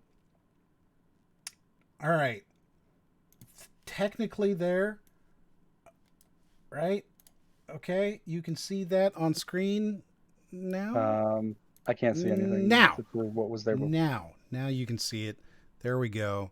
This is the thing that she has sent. We're going to watch this on VLC. So it's going to be super good. Look, I can even now move it underneath the overlay so it even looks like, you know. Why is there still... Look at that. Look at that. Okay, are you ready? Hot diggity. Are you ready for this? Mhm. We're really good streamers, y'all. Okay, here we go. We're going to listen to whatever it is. This is 42 seconds, so please hold your applause. I love you, Aaron. Absolutely. Oh, she would like an I love you from all of you. I love you, Eric. I also love you. I don't know if we know each other well enough for me to do that. Can I do You're that? 20 hours. Aaron, words cannot describe how much I love you. And only Aaron- Brody. Aaron, words can describe how much I love you. This much. Watch, I love you. I did Words it. can describe it. I love you. I love you, a describable and finite amount. I'm more poetic. So Oh my god, that's really funny. Oh, that's really good. That was really funny. Oh, and there's my screen. We'll just leave that up because that's cool, right? That was good. That is really Oh, I'll turn funny. it down. Okay, there we go. Yeah, that was really good. You really captured my dad bod femboy energy I have going on. Wow, that's really funny. That was amazing. That's good. Okay, hey, we have a video, by the way. Oh, do we? Yeah, I forgot about it. Are we capable of playing it? I don't know. Dude, like, really, you know what I need is, like, I need the streaming for dummies version where I just press button A, then button B, then button C, and in no way am I able to go back from B to A. It has to just, like, in that line, A to B to C. It might even be ruder than the actual show it was based on. You play as the new kid, and at one point you have to sneak into your parents' bedroom when your parents are a bit busy. The game censors Yeah, so this is the point. I can't imagine they're going to show anything, but just be aware that if they do, I'm super going to close it off. Yeah, I don't imagine they'll show the scene because I don't think you could show that on YouTube. I don't know, but like since I'm not, I think actually you can playing show it- more on YouTube than you can on Twitch. Yes, so Right, like, if they go okay. too far, then just be aware 'Cause- it's going to go off the screen. Yeah, because I guess it is like that South Park cut style. Like they get away with showing that on TV, so I guess they absolutely might get away nothing, with it. forcing you to sit through every one of New Kid's parents' moans and screams of ecstasy. On top of that, you can also summon Jesus to shoot your opponents with a machine gun. If all that isn't enough to sway your own interest in these games, at least save playing it for when mom and dad aren't home. And then move right on to the sequel, The Fractured But Whole, which is arguably worse. It's not worse. Not worse at all. Yeah, I mean, you know, that's not even... This is, I think, the one that's really obvious for why you wouldn't want to play this in front of your mom. Right? Yeah. Yeah. Like, it makes sense why you wouldn't want to play this. This is also Well, the I only feel like one it's that- weird the way they said, like, if that doesn't sway your personal interest, then just make sure not to play it when the parents are home. It's like, excuse me, Jesus, like, summoning Jesus with an assault rifle, like, sounds awesome. What are you talking about? It's a really good one, too. The sequel's not as good. I don't know why they would say it was. And it's weird that everybody keeps saying the fractured but whole when that is clearly not the name of the actual game. What do you? Yeah. It is the fractured butthole. No, it's the fractured but whole. No, it's the fractured butthole. They are fractured, but they are whole. No, it is a butthole that is. No, look at fractured. the title. It's a B-U-T. Yeah, they're separate words. They're spelled differently. Like, they wouldn't good name it like friend- that just cause. Like, they definitely have a reason. You, my good friend, are They spelled it actually that way. a terrible person. So. It's actually the fractured bootwole. So Bootwole. My name is Mayo. It might be the single most pointless game of all Now, what do you think this game is about, and why do you think they don't want you to see it in front of your Wait, kids? this game is literally you just play it for like 10 minutes and you get a free platinum trophy. Like that's all this is. Why can't you play it in front of your parents? Mm-hmm. So why do you think you can't play this in front of your parents? I could not. Because, like, There's gonna be lid some like opens kind up, of and then, like, Mayo, like... yeah, like it's some kind of mayo nut euphemism, but like what? That's so loose. There's got to be something more specific, right? It's interesting that you went with nut euphemism. Well, I was trying to think of a stream appropriate word. And that's the one you went with. Well, I mean, is there a better one than nut? That feels like the more you say it, the dirtier it feels. But like, what are the other options? Are they not? I mean, there's, as Boney said, you could go with seminal fluid. Why? That sounds dirty. That feels worse The more than just saying nut. the more scientific you are about it, the worse it is. Really? You think that's worse than Oh, yeah. nut? Like the way Yeah. you said it, though. Nut. See? It's fucking terrible. Okay, I didn't... If you're saying it like that, then you're in the wrong. I'm sorry. You're in the wrong, 100%. Holy shit. That's not acceptable. You can't say that in like, that way. you still have to say nut in a way where it makes it clear what you're talking about. Because if I had just said nut, then you'd be like, maybe he's talking about peanuts or almonds. I think it was overwhelmingly clear what we Yeah, it meant. was very clear. Look, I am not saying that the word choice is necessarily inappropriate. It's the way you say it. But if I don't say it that way, then it doesn't communicate specifically what kind of nut I'm talking about. Oh my God, stop saying it like that. Holy shit. How do you even... Like, you're making it worse every time you say it. It's terrible. What are you having if you're saying nut? Oh God. Okay, we're moving on. Time, if you can call it a game. Let's get back Your to the goal in My mayo. Name is Mayo is to open a jar of mayonnaise, which you do by clicking on the jar over and over and over.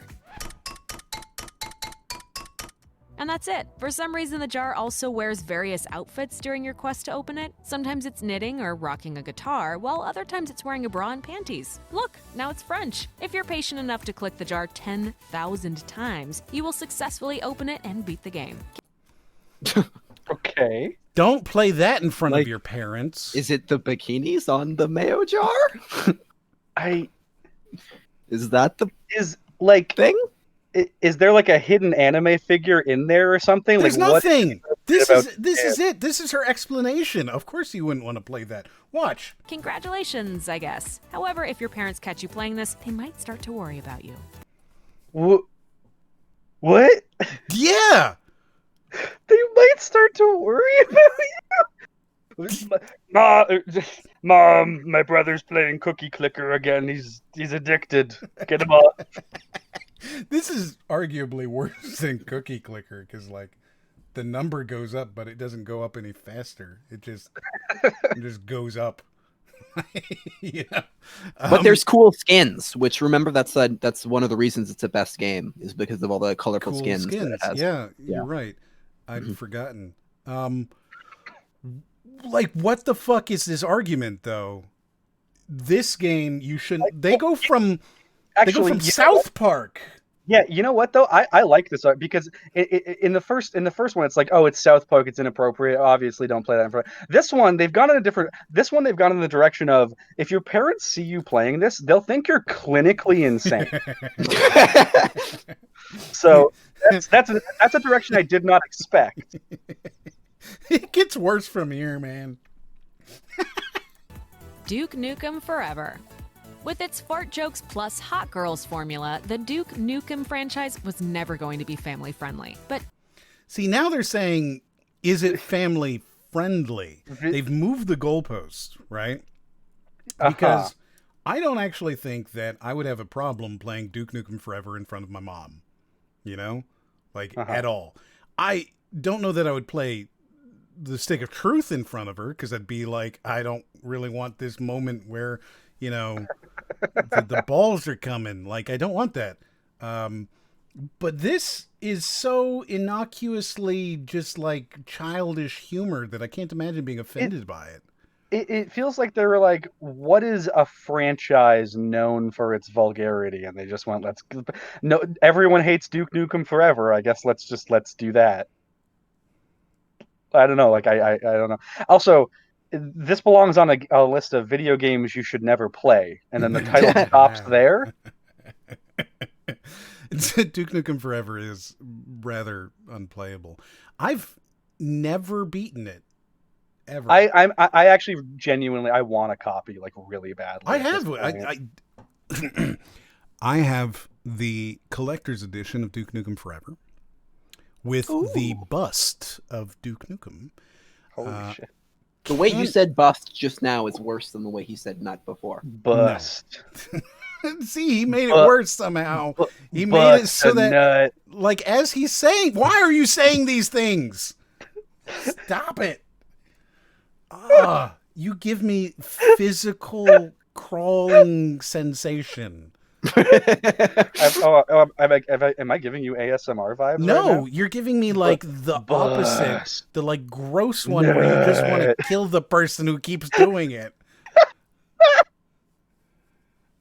You know, you're not that far away. I can cross the border. It's not that hard.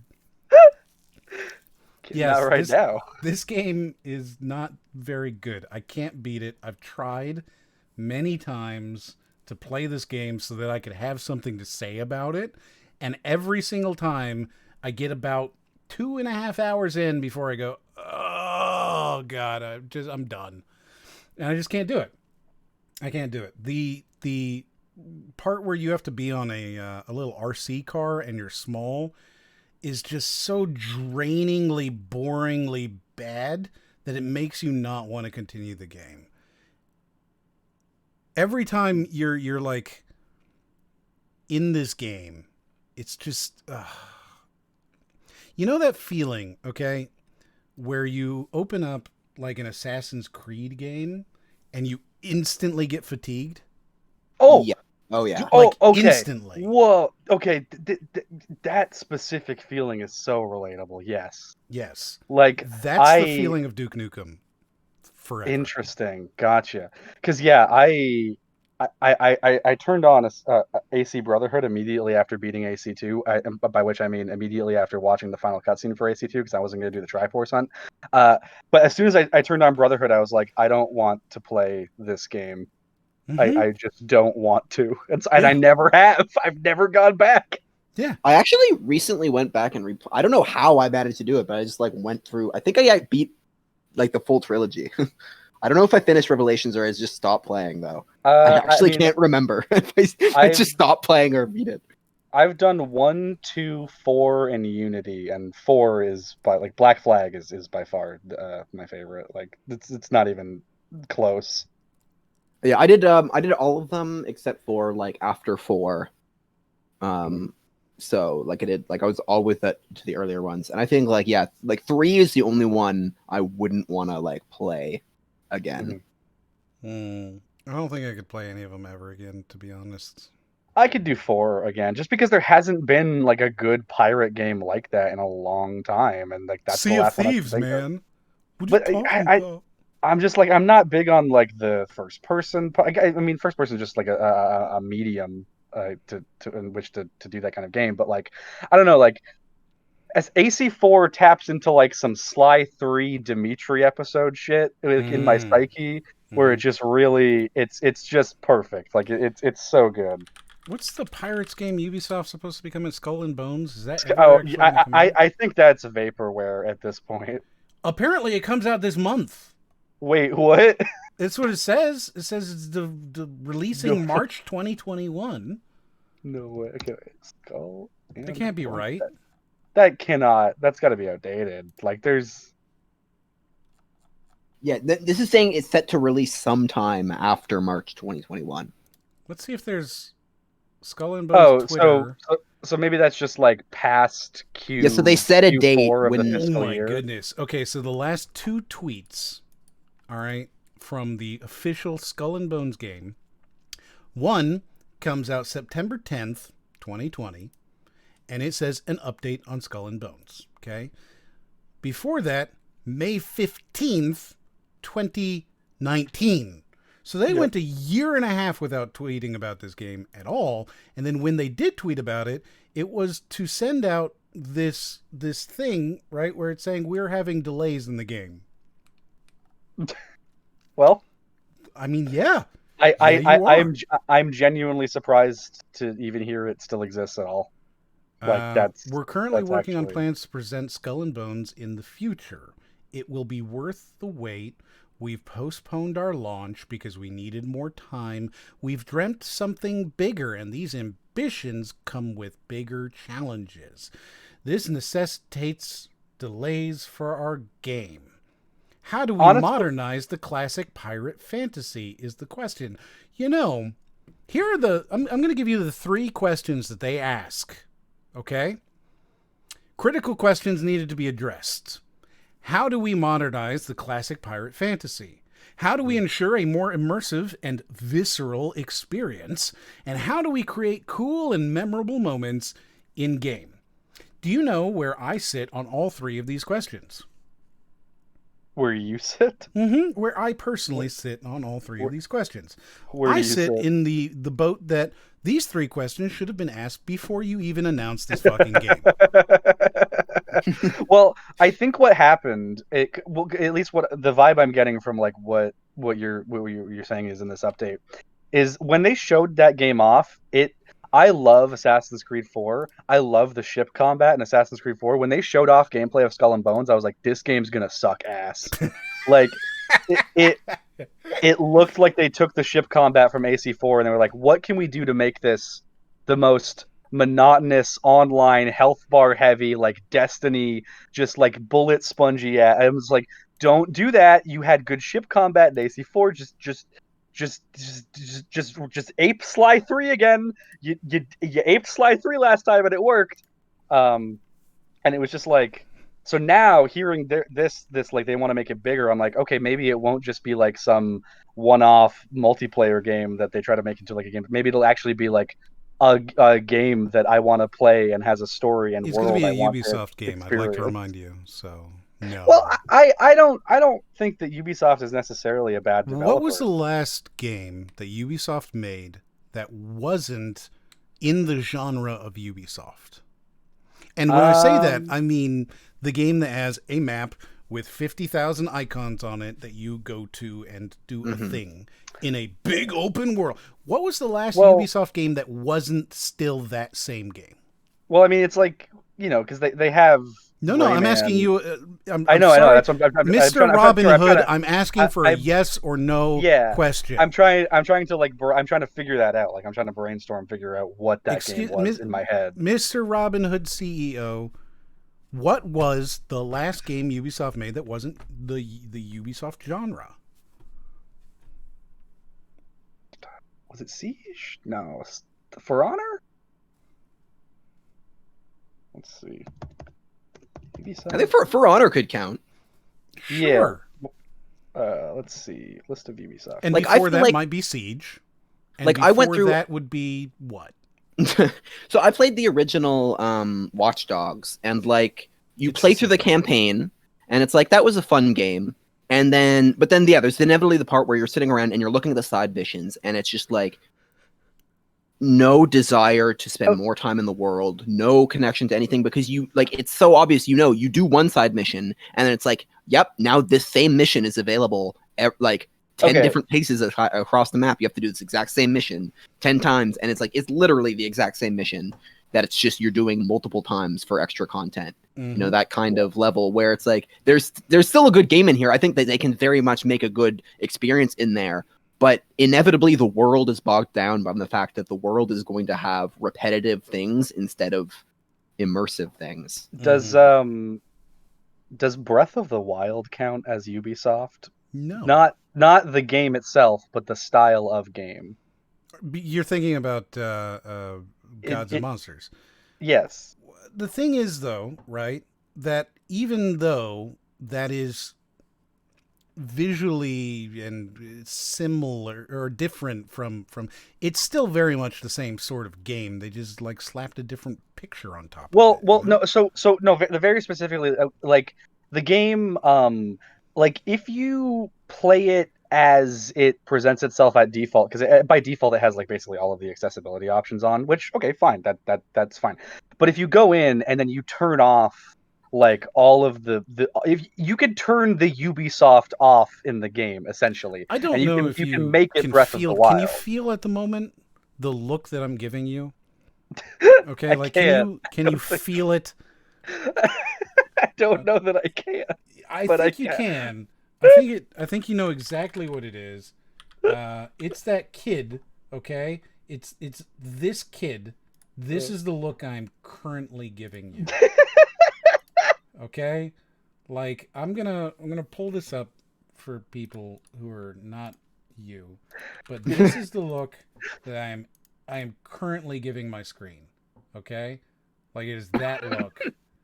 As you're saying these things, I've never more seriously just like hit that face than when you were like, if you go into the settings and you turn everything off, it's not as bad, guys.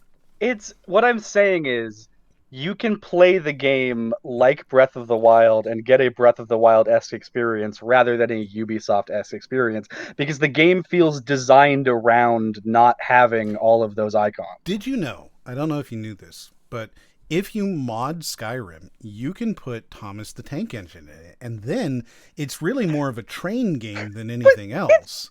There's just accessibility options at that point. So like it's kind of, I don't know. Would it have been better if they were default off to begin with? Like Cyberpunk, right? If you mod it, it's actually very playable on the PC. It's almost like, fantastically stable at that point.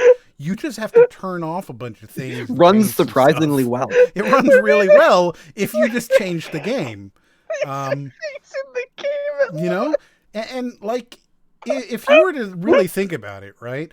If you take a game like Skyrim and you just remove everything, right? You've really got Doom because it's the same company. So, that's how you get there. But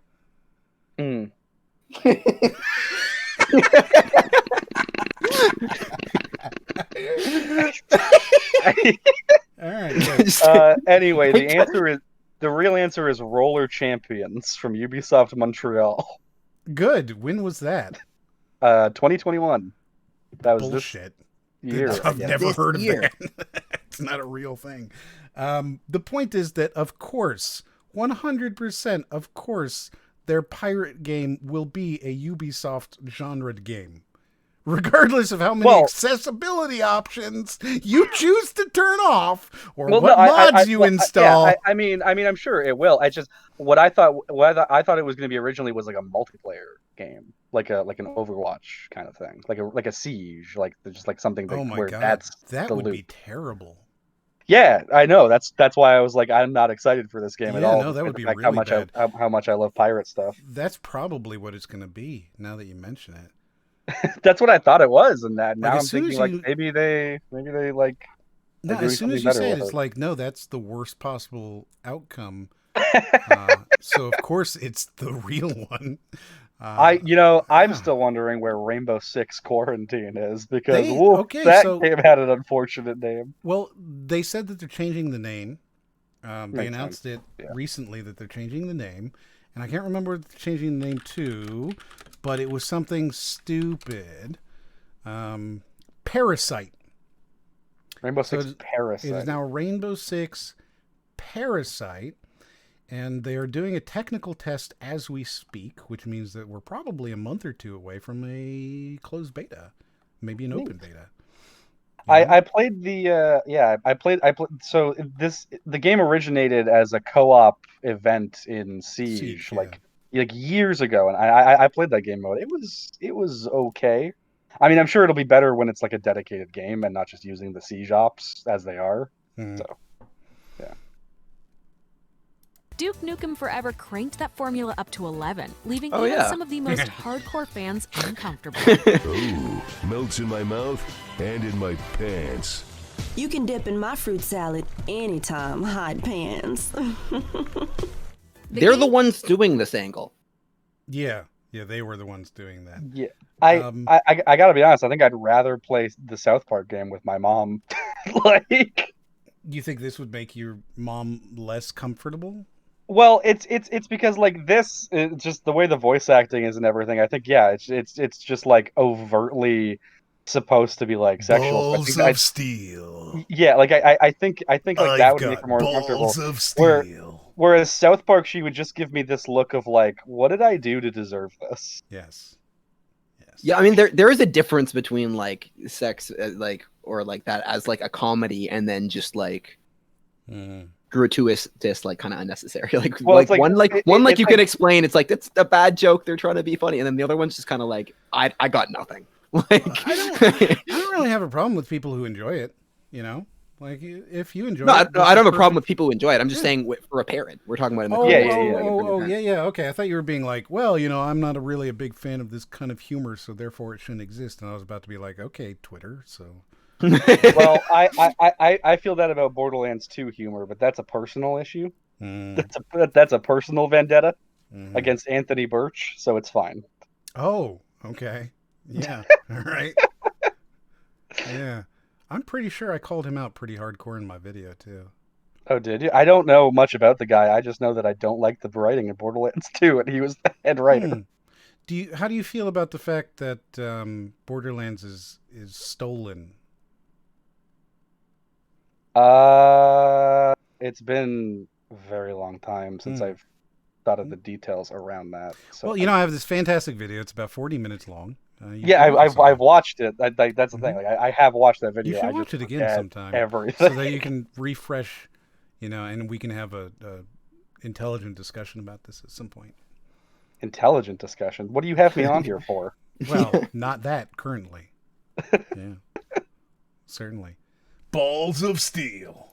Follows Mr. Nukem in his quest to save every hot girl on planet Earth from being kidnapped by aliens, all while spouting uncomfortably sexist phrases and pickup lines. You must make a good hero sandwich, because you're giving me a foot long. As for the actual gameplay, Duke Nukem Forever... Wow, that's a really shitty line. It's You're almost like giving me a foot long. Yeah, like it's not funny. It is basically, but here's the thing, right? Like it's not that funny really, but it is absolutely in line with Duke Nukem. 100%. So it's like shake it, baby. I don't want to say that like Duke Nukem is or will always inherently be outdated. Like I think there's a way you could do Duke Nukem, but it's like at this point, when they do that, it's like, is it bad humor? Is it intentionally are they trying to do like an era styled humor on purpose? But it doesn't feel that way because they're not like they're just doing the humor and then not like poking fun at the way the humor is, which I think might be like, I think maybe for this kind of humor, if you want to do that kind of thing, like maybe you do have to be a bit more self-aware, just to like not necessarily in the moment to ruin the punchline, but like later down the line have someone be like, hey, wasn't that kind of fucked up that you said all that shit? Then I don't know, actually have some, like they just, you want that like Brooklyn Nine-Nine kind of like immediately realizing like what you've just said kind of back up kind of thing. I don't know. It's even if you didn't do that, at least the thing is, right, the problem with Duke Nukem Forever's writing isn't so much that it is whatever it is, because I think there's room for that kind of humor as long as people want it. But the fact of the matter is that the way they wrote it wasn't intent. It was just like, oh, let's say this thing, let's have him do this, let's make it so that you can pee for no reason, let's have him say something just because they were trying to be edgy or whatever. And so it's one of those things where it's like realism for realism's sake, edginess for edginess sake is equally bad. It's just not as, whatever. But I don't have a problem with the humor itself. If people want that, then it should exist. I think for me, what it is, what would honestly make me more comfortable, like legitimately, is if you just had like a female version of Duke Nukem who did the same thing to dudes, and then it's like, okay, then I don't know. Didn't they do that? Wasn't that Bombshell? Did they? I don't know. Pretty sure. Well, I mean, like in Duke Nukem itself, like while you're doing those jokes, you also have them like just the same way where it's like you can have like a sexual female character design, and then also have a sexual male character design, and it's fan service either way, right? So it's. I mean, they did intend on making a game, right? Called Bombshell, which was the same thing, but it was Duke Nukem, but a chick, right? And that was canceled by Gearbox. So, because you got to remember, this is a Gearbox game. They own this. Well, this game was in development hell for 18 years. I think Gearbox only had it the thing is, people like to say that. They like to say that. But as far as I'm concerned, if you really look at it, this game is a Gearbox game. Because they had it for 11 months or something, right? And they basically tore it down and pushed it out. This is not the game that was in development hell. This is a wholly new game with that title slapped on top of it. The fact that, none of the level designers or the levels really were designed yet until Gearbox came in. The fact that they didn't settle on a graphics engine, the fact that like there was no plot yet, the fact that John St. John hadn't recorded a single "Shake It, Baby," like, it's a Gearbox game. They like to pawn it off because it was a bad game, just like they did with Aliens. Well, it wasn't our fault. It was Sega. No, it was fucking your fault. Absolutely, it was your fault. I do love. I still. I mean, I know it's. I might have talked about it on the podcast before, even, but I still do love that you could fix aliens, colonial marines by just changing a single word. One letter. One letter in the code, tether or whatever. Yes, tether from tether. Yeah. Yes. Yeah. Because they added an A for some reason. Yeah, my buddy and I, who like Borderlands is one of our favorite series, but like we were like Gearbox can make one game series good, and they're not good at doing anything else. And arguably, here's the thing, right? Borderlands 3 is kind of not great. I like it. I like it a lot. It's not as good as 2. I think it's way better than 2. You're just wrong, though. And you're playing games wrong, and your opinion's bad. And I don't know why you liked Mulan, okay? Like, the Mulan remake was terrible, and the fact that you're supporting I never saw like, it. and why do you like RoboCop, the remake? I don't understand. I've never have seen some any RoboCops. horrible tastes here, my friend, and I'm not going to stand for it anymore. Ever opens with peeing, followed by the reveal of him playing his own game with the help of 2 girls. You definitely won't want to play this around your folks. Catherine. So we had the first one, South Park. Then we had the mayonnaise game, right? Yeah. My name is Mayo. Yeah. And then Duke Nukem Forever. Nukem again. Yeah. Okay. It's kind of cringy. It's definitely got some dated humor in it, and like the gameplay is super fucking boring. It's one of the most boring games I've ever played. I know it's been pointed out before, but really underappreciated detail is that its acronym is DNF. I really like that. Yes. Did not finish. Mm-hmm.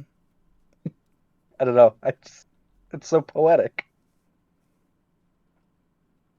So we have Catherine.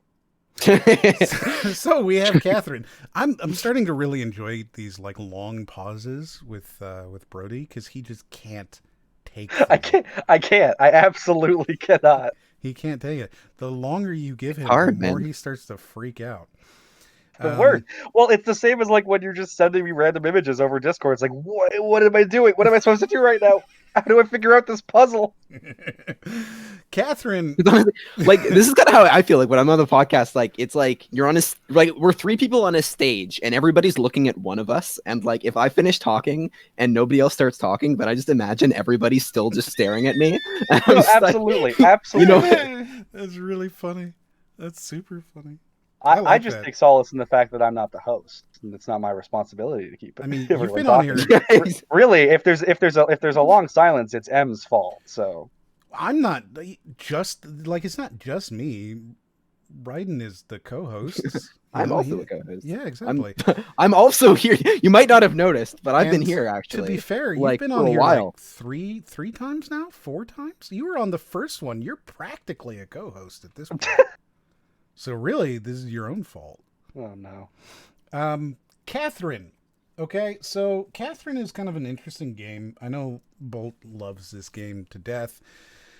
It's got some things in it that I could see you may not want it with your parents necessarily, but I still feel it is a pretty weird choice because there's nothing super graphic in it. There's nothing like, and if your mom were to like sit down and watch you play this game, she'd pick up on any of the nuance pretty quickly. So the only other thing would be, it's kind of weird that you're jumping with sheep, maybe? What are you thinking? I don't know too much about Catherine to necessarily make a good guess. I'm glad I brought you on here. Yeah, well, I mean, I'm not. I don't know. I haven't played too many Atlas games. This is gonna sound superficial as hell because it is, but I'm not big on the visual style of Atlas games. I think the characters all have eyes that are too far apart. They really do, though, when you think about it. Like, all of their eyes really are slightly too far apart. You're absolutely right. Listen, that's not if that's not a knock on anyone who has eyes like that. If you have eyes that are too far apart, then I'm sure you're a beautiful person. If you have eyes that if your eyes are too far, Atlas. Just so you're aware, like that makes you not normal. Your eyes are too far apart. No, that now is there's the going to be decision, someone with their eyes too right? far apart. Like, and just so I'm you gonna have know, made them feel bad. Brody No. wants you to know they are too far apart, but he doesn't hate you for that. He's not like making fun of you for the fact that they simply are too far apart. They are too far apart. Where that's inarguable. But I'm not going to Inarguable. treat you differently. There is no question that your face is wrong, okay? But It's not correct. he doesn't hate you for that. And it's like it's not like they're He's like doubling down. He's doubling down. It's not like they look like hammerhead sharks with their eyes like way. Yeah, it's not like they look like Sid the Sloth. It's like they're always just like a little bit too far apart. Like it's just a little unsettling, and it's like that's worse than them being like way far apart. Because if it's like way, that's like okay, that's cartoony, that's weird. But it's like just subtle enough that it's like it bugs me just a little bit. Mm-hmm. So It's you're better saying for your eyes to be too far apart than for people to wonder, are his eyes too far apart? but you would call them hammerheads. That's the term. Like that's your chosen term that you would use to refer to these No, people. I don't like this because now you're making a slur. It's not good. You actually made the slur. I'm just clarifying that you are using it as a slur. Because sharks are cool, okay? Mm-hmm, mm-hmm. What Actually, about they the are whole sharks. Sid the Sloth thing? I don't know. Sid's my favorite character in Mhm, those movies. mhm, So, So actually, just no, to that's clarify. that's not true. Scrat is definitely the best character in those movies. Okay, so Sid the Sloth, the one that looks like a hammerhead that reminds you of these people, right? Mhm. You don't like him because He's okay. He's he my reminds second you favorite. of the hammerhead people that you see out and about, and you look at them and you just can't stomach them, right? No, when I think of hammerhead sharks, I think of the Dimitri diving minigame from Sly 3 in the same like chapter where you do all the pirate stuff. Because Mhm. there's hammerhead sharks enemies in that one. Right. That's what I think of when I think of hammerhead. So Right. hammerheads do scare me, but that's because I'm underwater as a lizard in scuba gear when I think of them. So people with their eyes too far apart scare you, and you because call them hammerheads. Well, no, they scare me because they take me back to a point in my childhood, back to the fetus when I was underwater and the hammerhead sharks were attacking me in Sly 3. I want to clarify one last time, right? People who have their eyes slightly too far apart, which is in fact a flaw and is wrong, right? Mhm. They are absolutely wrong for having their eyes too far apart. They scare you because of tragedy in your childhood.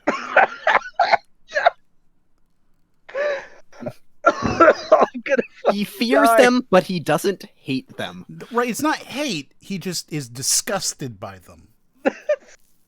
No, I'm just ever so slightly off put that if you have one, there's one as an individual person, I'm sure you're fine. When there's a game, when there is a company that makes games, as an individual person with your eyes too far apart, again, which is inarguable, I'm sure you're fine. People notice. They may call you hammerhead, but you're fine. But when it's all of these people together, God, we should kill those people. Are you literally arguing for eugenics here?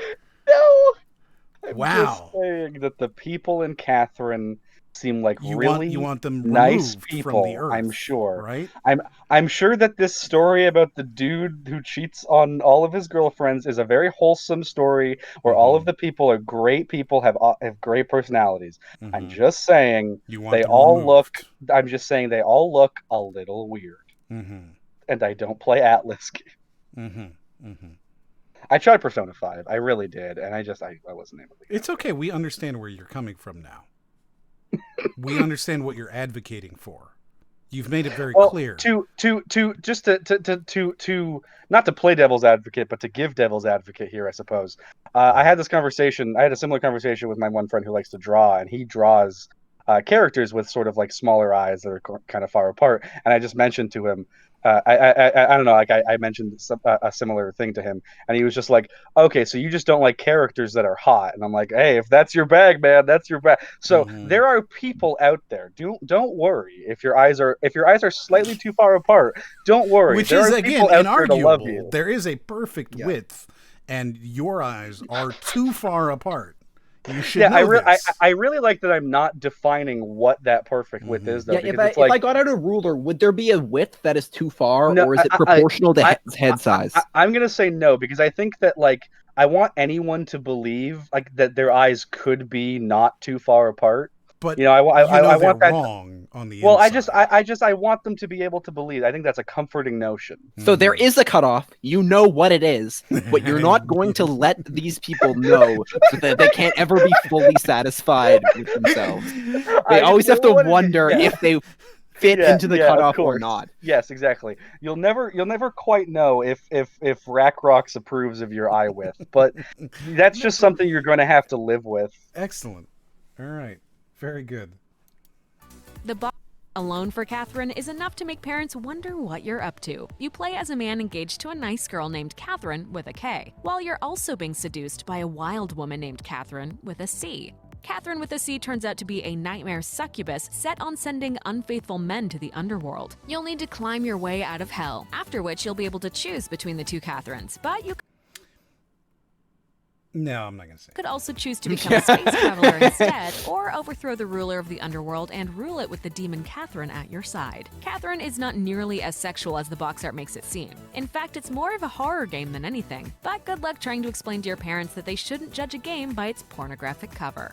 So the argument here in Catherine is that you shouldn't play this game around your parents because the box is sexually suggestive. Okay, but I want to point, as they were saying, this game isn't actually all that bad. On screen, they had to censor out nudity. I don't know what you're talking about.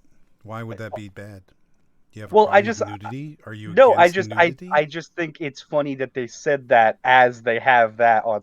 Like, it's...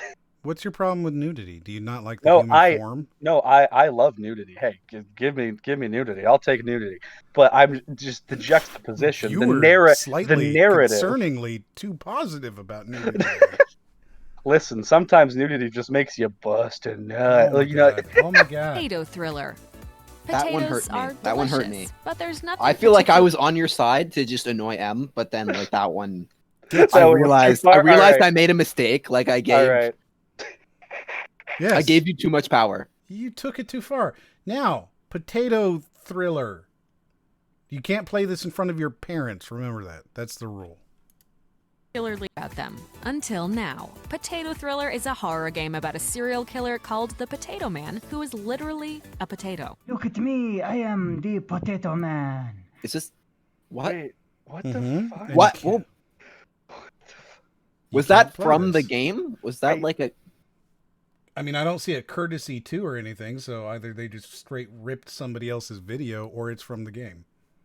I don't know if it's because I'm dehydrated or because I've been laughing so much or because it's so late. I feel like I'm having a fever dream looking at this thing. Mm-hmm. Like, I thought they were doing a Fortnite mom level meme about the game. Like, it looks like they took it in paint and like they made this themselves. That's what I was asking. I'm like, did they... This is... Okay, so I want you to imagine being the guy who's making this video, right? You're writing the script and you're like, okay, and here we're going to have the artist crop out the potato, okay? And we're going to have him like move him around the scene a bunch of times while saying potato things. And then the guy who had to do that was like, what kind of potato things?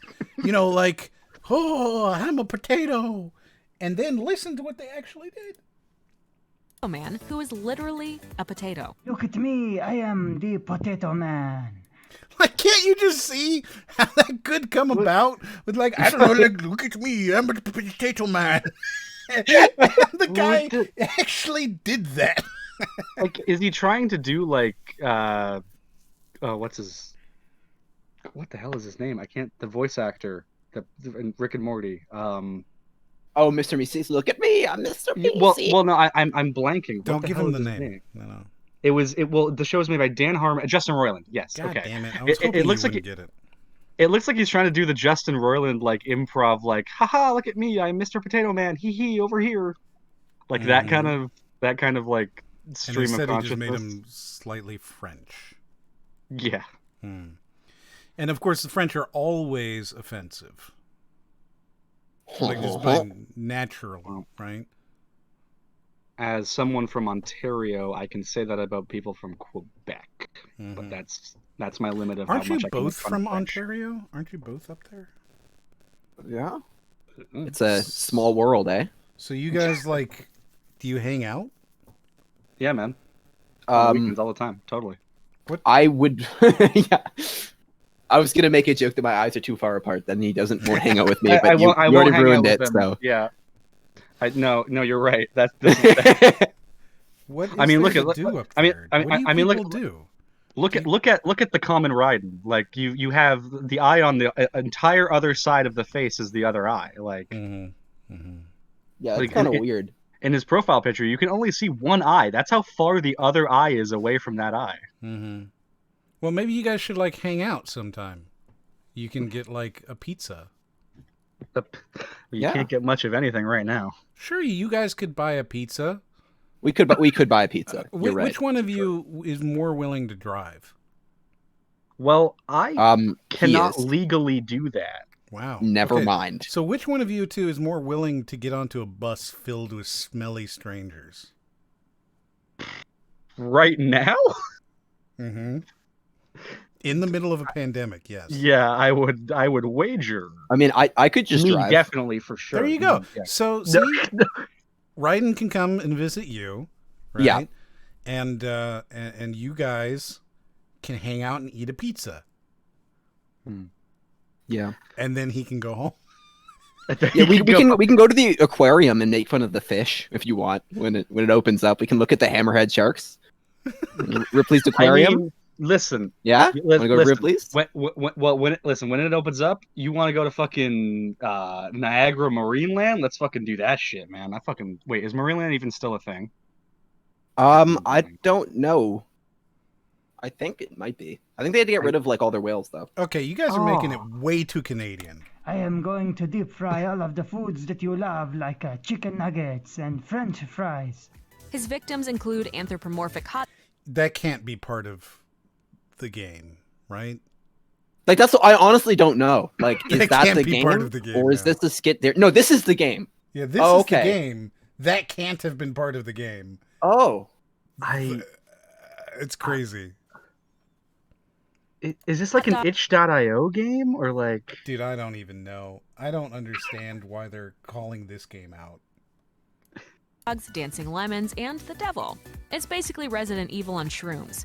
In the game, you have to track down the Potato Man and escape his wrath. The setup is actually terrifying, with dark rooms, spooky noises, and jump scares galore, not to mention how unsettling the Potato Man is as a villain. It's like if Sid from Toy Story got his hands on Andy's Mr. Potato Head. That was the... All right. What? And then you deep fry things. He is deep frying things. Well, so maybe that was the intro to the game? Maybe? Like, yeah. Like all right, you need to play this for me, okay? And then, like, report back. I don't think anyone should play this. No, you need to do this. I don't think I have the capacity. It is $3 on Steam. All right, I'm buying it right now. We're doing this. We're doing this tonight. No, we're not doing. That's not happening. Well, it's a single player. By we, I meant me. Oh, apparently it takes about an hour, but the #1 review is not even ironically funny. Oh. Well, oh man, that's a great one. Not even ironically funny. That's pretty good. I'll gift people bad rats left and right, but I don't know. I feel like this one crossed my line. That's super funny. That's great. It's a safe bet that your parents are not going to get into this game, and if they do, run. So, see, that's a weird one, right? That's weird that you would go. Well, so this game is kind of strange. That's why you shouldn't play it in front of your parents. We went from South Park being the obvious, like, by the way, there will be penises, right? Yeah. Flying at the screen. Yep. To, oh, by the way, also, if you play this game, people will think it's kind of weird that you're playing that. I mean, wasn't that also the My Name is Mayo one? Yes. Now, So we've got repeat same point multiple times, cross off. Definitely cross that one off.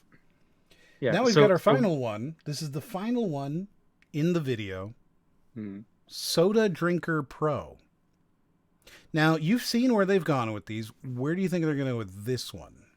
Well, there's only two versions. There's only two reasonings they have. One is that it's inappropriate, and two, it's that people will think you're weird if you play it. Okay, but the thing is, right, that Catherine, they said, was inappropriate because somebody might see the cover art. Yes, not that the actual game itself was inappropriate, but that the box it came in is inappropriate. Now, is this a clue?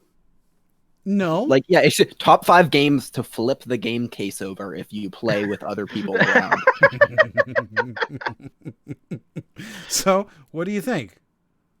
What could this one possibly be? Like, it's clearly just going to be... Oh, I also want to point out that it's not only just, like, games that are, like, so ridiculous that, like, you must be crazy to play them, but they're also food-based. Like, mayo, potato, and now soda. Like, I don't understand why they keep going for food games. He was probably hungry when he wrote the script. I'm assuming it was a dude who wrote the script, and I don't know why, but it feels right. That's why you always go to the grocery store before you make your Watch Mojo videos. I had to learn this the hard way. Top 10 reasons why whatever, because I'm fucking hungry. Plus, the one guy ate an apple, and I wanted an apple, and I didn't have one. Oh, man. Yeah. Soda drinker. Oh, I was just saying, I honestly do not know where this is going to go. We're going to find out. Pro. Okay. If you enjoy soda so much that you'd play an entire game about drinking the stuff, then perhaps Soda Drinker Pro is for you. Do you like soda so much that you want to play a game where you get to drink it?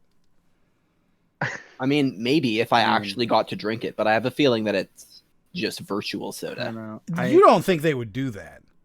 You don't think that they would make a digital-only soda? Digital? Like, I think you could make a like a cup that is a controller and that has like the height level of the fluid controls certain things, and like you need to like reduce the height of the fluid. And then they need to make sure you're drinking soda. So it needs to be like a carbonation meter, so you don't cheat and like swap out water. You'd have to like spit it back in. I like this idea because I'm imagining like raising and lowering the water level in that one Mario 64 level where like the water level will change depending on where you go in on the painting, except it's you drinking your fucking soda motion controller. Yes. Yeah. Is that the one with the terrifying eel that has ruined many childhoods? No, that's the first. No, it's Wet Dry Land, or what is it? Wet Dry World or something like that. Wet Dry World. Yeah. Have you seen the eel in the remake? The DS one? It's terrifying. It's worse than it ever was. I played the DS. The DS one is my preferred version of that game. I can't remember the eel from it like specifically. Let me find it because it's fucking terrifying. I know that like they in the Majora remake they found a way to make the moon even more horrifying. Although now so much time has passed that I think I found the original one back to more horrifying. So when you there's something about like bad graphics and like CRT televisions that is just inherently scary. When you think of the eel, right, you are thinking of the eel, right? Like this eel. This is of course. Trying to get it up, but I'm bad at this. So trying to get it up, but I'm terrible at the interwebs. Okay, so this is the eel you're thinking of, right? But that eel is not terrifying. Instead, what is terrifying is this eel. Oh. Well, that's not the remake. But yeah, that's Odyssey. But Yeah, no, that eel is fucking terrifying. That's Pretty Wow, scary. yeah, yo. that is like an unnecessarily like terrifying change to the original design. Yeah, like they went from like a children's eel to I will fucking murder you. Like I think that's actually like if that were in Subnautica, that would be one of the scarier ones. Yeah, that's Like I think scary. that's scarier than the terrifying. actual Reaper. Like I think only like the Oh, I'm looking at the one from Mario 64 DS, like the actual remake. It's adorable.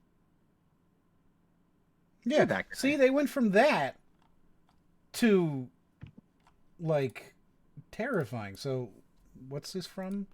Super Mario. This is from the 64 DS remake. So this is from the DS, right? You got that, and then you go to this one again, which is it's terrifying and in no way appropriate. You go to this. Very good. Now that's an eel you want to show your parents. Why would you show? Are you making a sex joke again? Wait, no. You want to show your Wait, parents? how is it you want to show see how your it's a parents sex your joke. eel? What is wrong with you?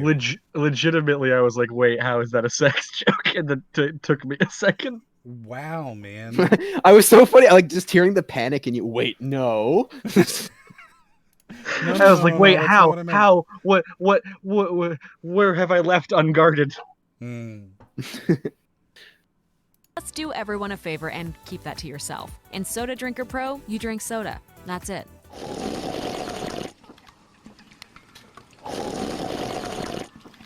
The game's only hook is where you can get your glug on. You can drink soda in the ocean, in a field, in a mouth, in the desert, on the Oregon Trail, in Antarctica, and over 100 other surreal and psychedelic locations. Did they get paid to put these games in? I don't feel like these games have the kind of money to pay someone to put them in. Soda Drinker Pro, yeah. They dropped $10,000 on an integrated brand ad. Yes. With SVG. Yeah, I'm still waiting on like what makes this game inappropriate to play with your parents. Oh, you're waiting on that? Whenever Okay, you hold on. finish a soda, you move to the next location. Drink every soda in every location, and you've won the game. Your parents, who probably tell you at least once a day to drink less soda, will be thrilled. Staying alive. What? Your parents to tell you once a day at least to drink less soda. What? This is more confusing than anything Watch Mojo has said. What? Yeah. Yeah, so soda's bad for you. You already have a soda addiction. They keep buying you soda for some reason, despite the fact that they have to tell you every single day to drink less of it. And then they walk in to see you playing a soda drinking video game, and then they lose their mind. No, you've relapsed. No. Your 2-year coin, Bobby. Your 2-year coin. Can you imagine like the parents? Man, it's been a week since Bobby asked for any soda. He's just been drinking water. Then I'm gonna go check up on him and tell him how proud of him I am. He just walk into his room. Bobby, what the fuck? Are you playing Soda Drinking Pro?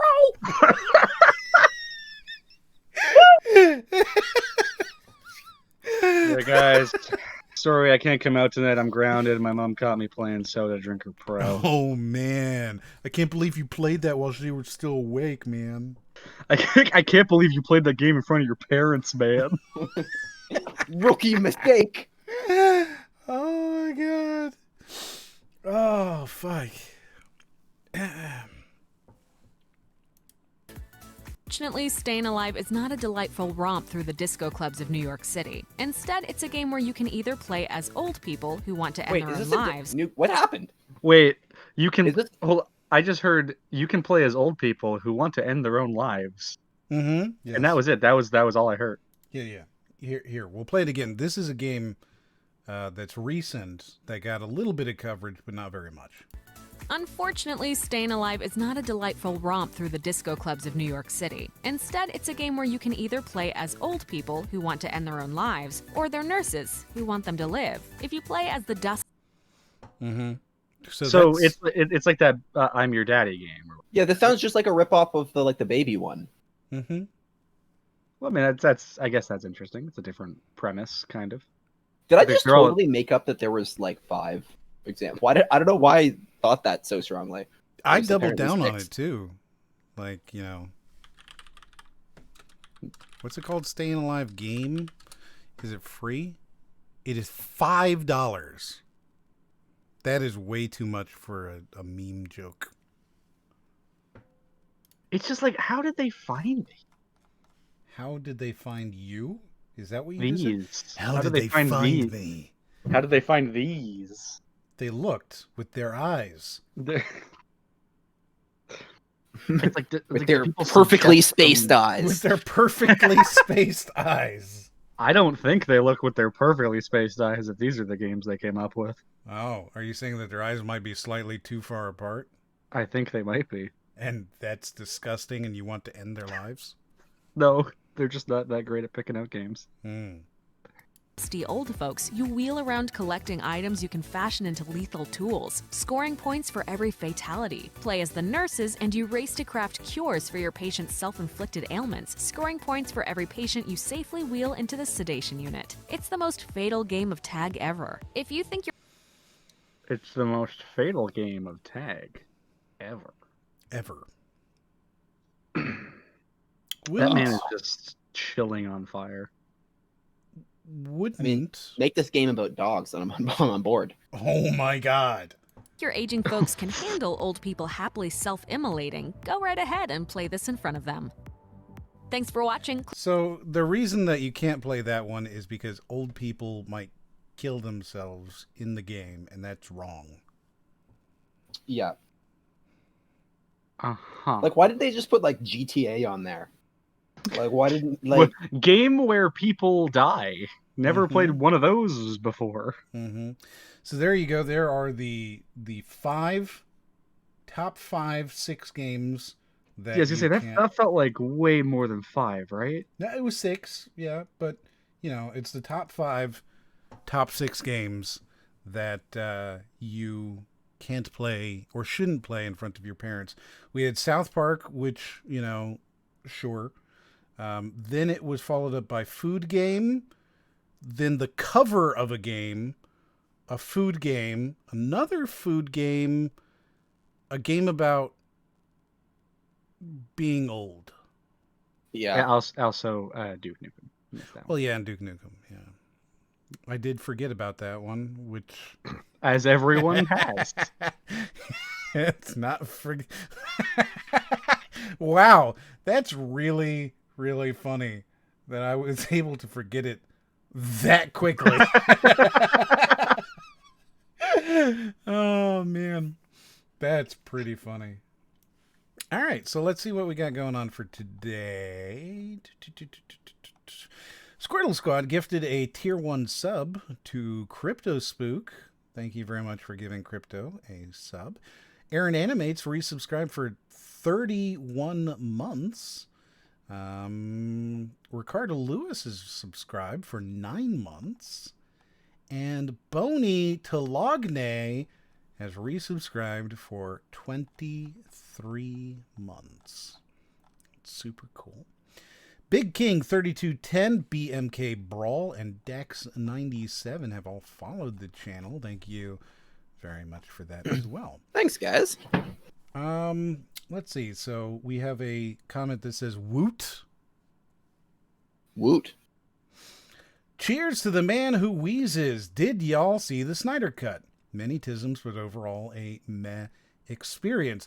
I have not seen the Snyder Cut. I think we mentioned that at the beginning of the stream. Yeah. Bryden really wants to watch it, but it's 4 hours, and that is... I think I'm at the hot dog scene. I think I've seen 3 DC movies total, and like... Well, okay, so would you like to watch it? I genuinely don't know what my answer to that is. So like... the answer is yes, we'll watch it. We'll find a day this week, and the 3 of us can watch it, and then we'll talk about it. Not with RACROX necessarily, but we'll talk about it for a few months. It's just the same thing, but longer in every possible way. Yeah, well, I've never seen the original. Well, you're in for a treat because you're going to see it and an Yeah, extra you're going 2 to see the hours. definitive edition, the canon version of the Justice League. Yes. Oh my god. Yeah, I've only seen Suicide Squad and BVS, and then I saw Shazam the other day, and I was like, that one was good actually. Suicide Squad. Whoa, don't watch that in front of your parents. Shazam's okay, right? Like, it's fine. I like Shazam. Yeah. It's easily the best DC movie. Yeah. Except of maybe, you know, the Nolan trilogy, but Yeah, I was about to say. Well, like, I was thinking of like DCEU. Yeah, because if we're expanding it past that, then I mean the anime. Yeah, I also enjoyed Aquaman. I think that it could contend as well. It's not very good though.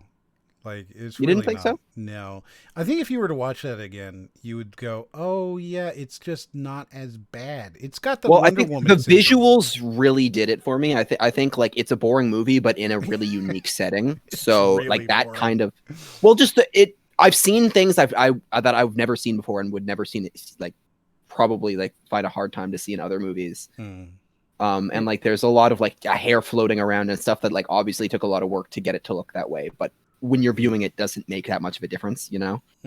It also has the chick who beat up Johnny Depp in it. So yeah, Amber Heard plays Mira.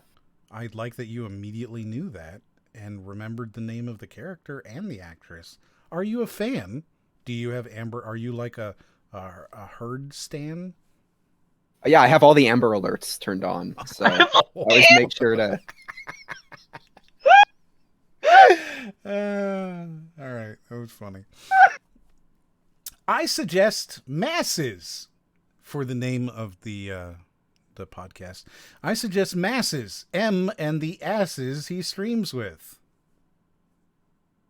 Oh, is that the podcast name? And that's the suggestion. Oh, I see. It's not a bad one. M and the asses he streams with. It discounts riding though. It does, which is always a plus. Always a plus. I'm a big fan of. What would a discount riding be? Like Rhyhorn.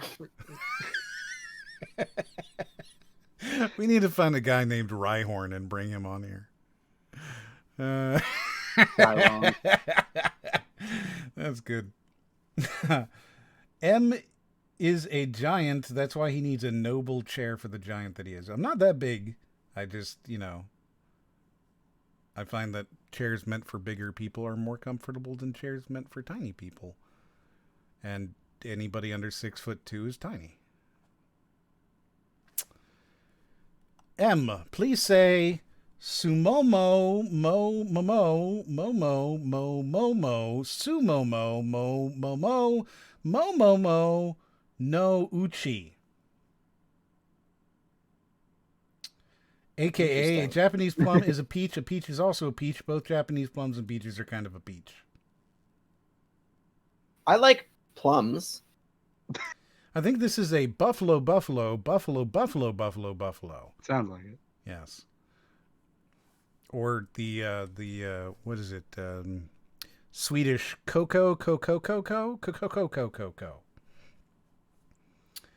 I vote to change woman to uwu man.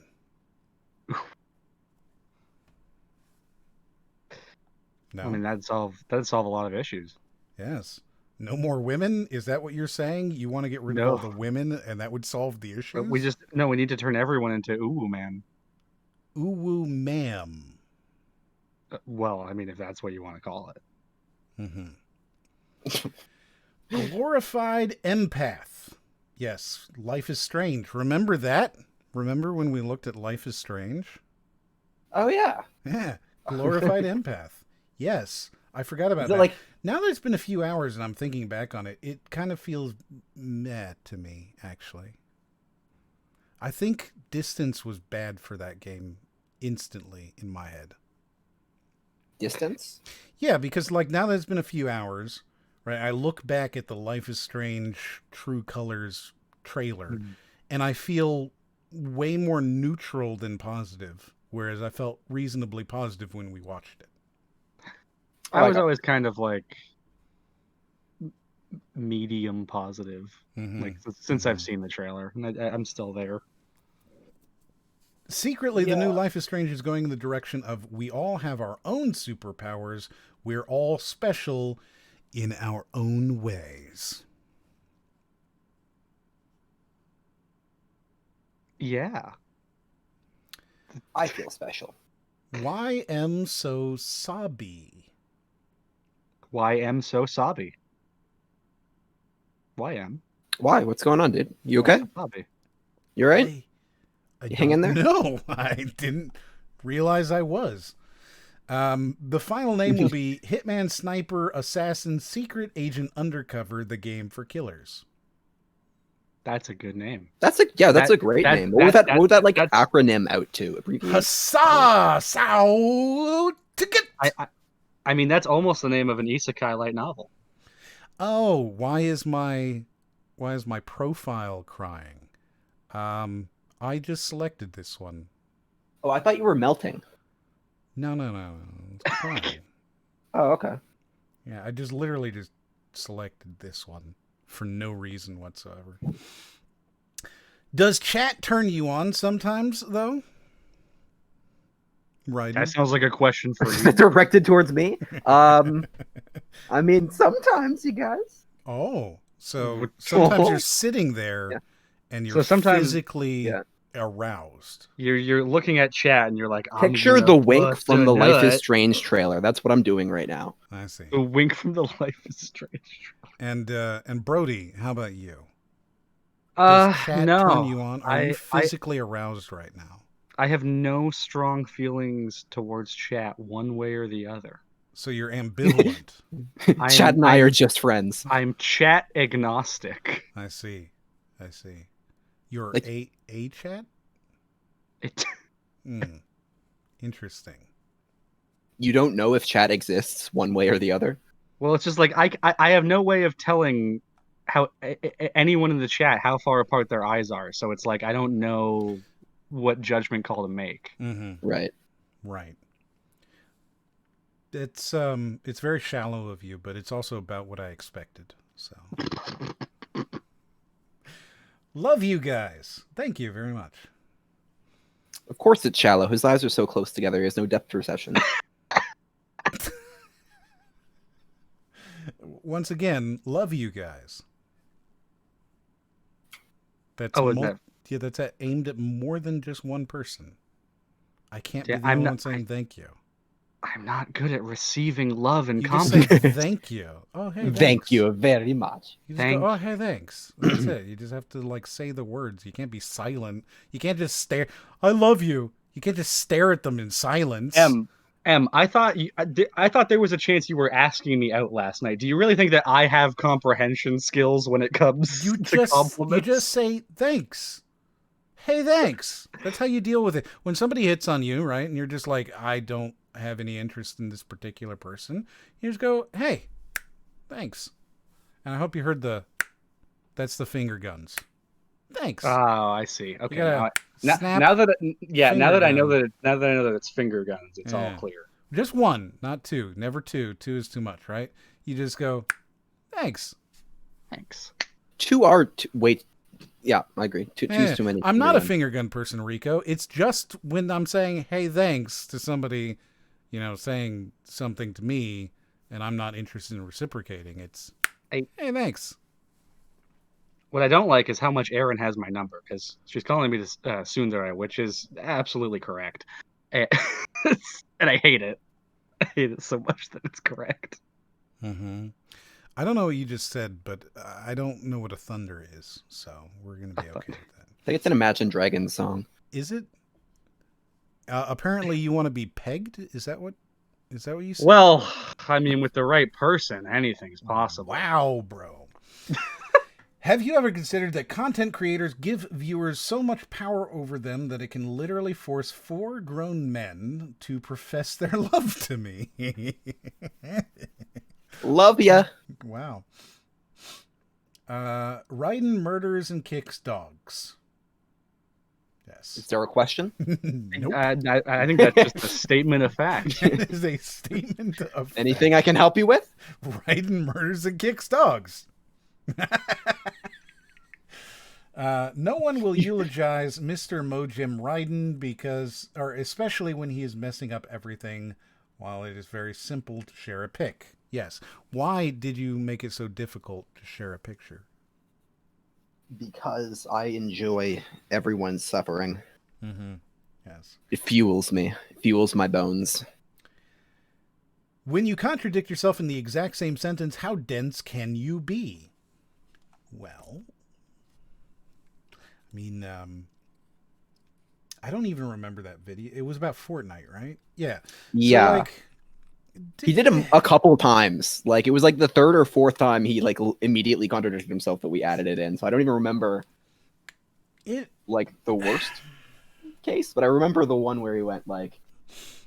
So it's always been my thinking that like the way I make videos is how everybody makes videos. I know that's not true, but it's like I can't, I'm not gonna like empathize with you. How I do it is how everybody does it, and I read my own scripts, and Raiden and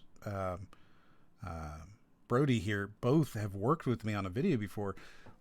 These are not like spur of the moment things. Like I go through the scripts many times, most of the time, and consider even the subtle wording of things.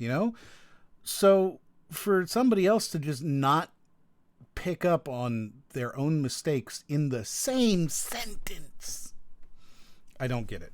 I just don't understand it. It makes no sense to me. That reminds me. I always like I always love when I wrote. I can't remember which one it was, but it was one of the videos I did with you, where I just wrote in the script like I wrote a joke that was basically just for me and you to see. Like it was me like misspelling a word and wondering if it was even a word, and then you just took that and made it a visual gag in the actual video, and I had no expectation you were going to do that. And I think like that, I just bring that up because it's like that's a level of looking at the script and like interpreting it in a good way that's like even above, like I think even above that. That was in review sites. It was either that video or it was the Dark Souls. Could be Dark Souls. I forgot we did two different things together. Yeah. One of the two. Probably, actually, now that you mention it, probably Dark Souls. Probably Dark Souls, because I think that's the one where I wrote. Yeah. I don't think I only recorded for the. Yeah. And I wouldn't have done a visual gag on your side. Yeah. So the Dark Souls one, it's the most influential franchise. That's the video, and I think it's unlisted because I've eventually come to not like it very much. Well, it was basically I wrote a video and you recorded it and did like I think there's like 75% of that video is like just verbatim what I wrote, which I don't mind obviously or nothing like that, but it's just funny. Now I feel like you mind it. No, it's funny because you're just like now you're like, and I hate it. It's terrible, and so you're just like, okay, thanks, cool, man, cool. Glad I could do good work for you, man. Glad I could help. Yeah.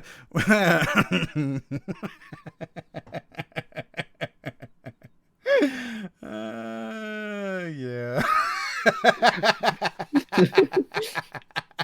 I don't even necessarily know that it is unlisted. Just like, generally speaking, I look back on it as not like the fondest feelings towards it.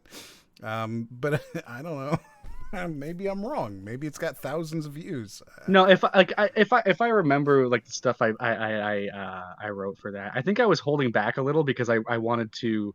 At the time I wanted to make my own Hollow Knight video that was like sort of comparing it to not Dark Souls so much as Bloodborne, but I just like I had a lot of ideas where I was just like, all right, don't blow your load completely on this because you don't want to go on a whole Hollow Knight tangent on M's Dark Souls video, but you also you want to save some of the stuff you have to say about Dark Souls for the stuff you have to say about Hollow Knight. And then I never did the Hollow Knight video, so you made my video worse for nothing.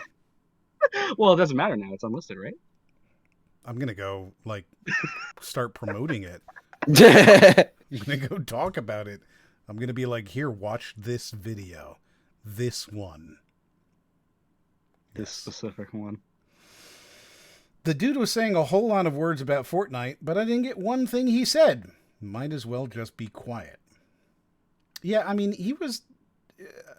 part of it's the cadence, like Brody said. Part of it's kind of like he didn't have a point for a lot of it. So it definitely kind of came into this. I'm not sure what you just said, but I know I disagree with you viscerally. Well, I think a lot of his problem was the fact that he seemed to be describing why it's popular in general, but then titled it best game, and then like had to like, so when we're coming at from that, like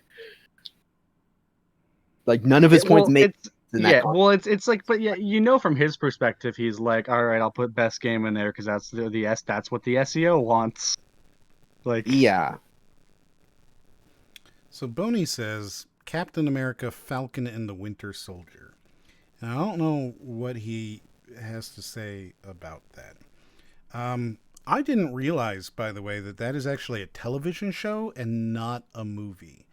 Yeah, it is. Yeah, it's like WandaVision. I did not realize that because I thought it was going to be a movie, and I remember watching the trailer going, wow, this movie looks like shit. The trailer looked really very bad. I think if it was a movie, then I would probably. Well, agree. if you like that, there's a pacing to the scenes, obviously, that it wouldn't have if it was a movie. Mm-hmm.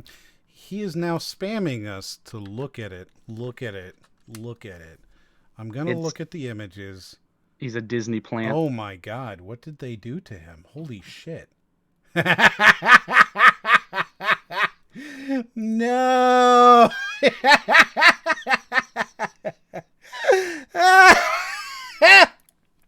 Okay, hold on. I'm sorry. I don't mean to be laughing so hard while. This is what they did to him. Wait, what? Wait.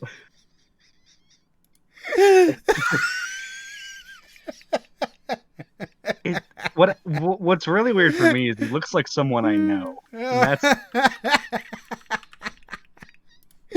Oh, look at that! Look at this! Who is that? Like, I think it's Casey Neistat. Oh, he's all squishy with a big nose. And look at it! Look at what the.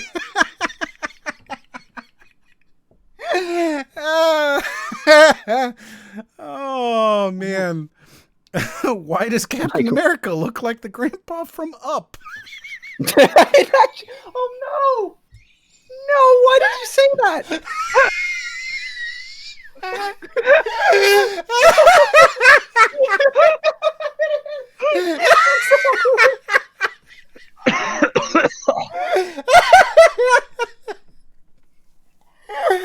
Holy fuck, he really does.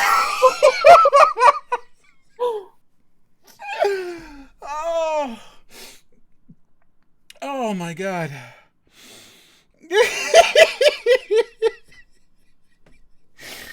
Wow, that is not so good. Oh my goodness.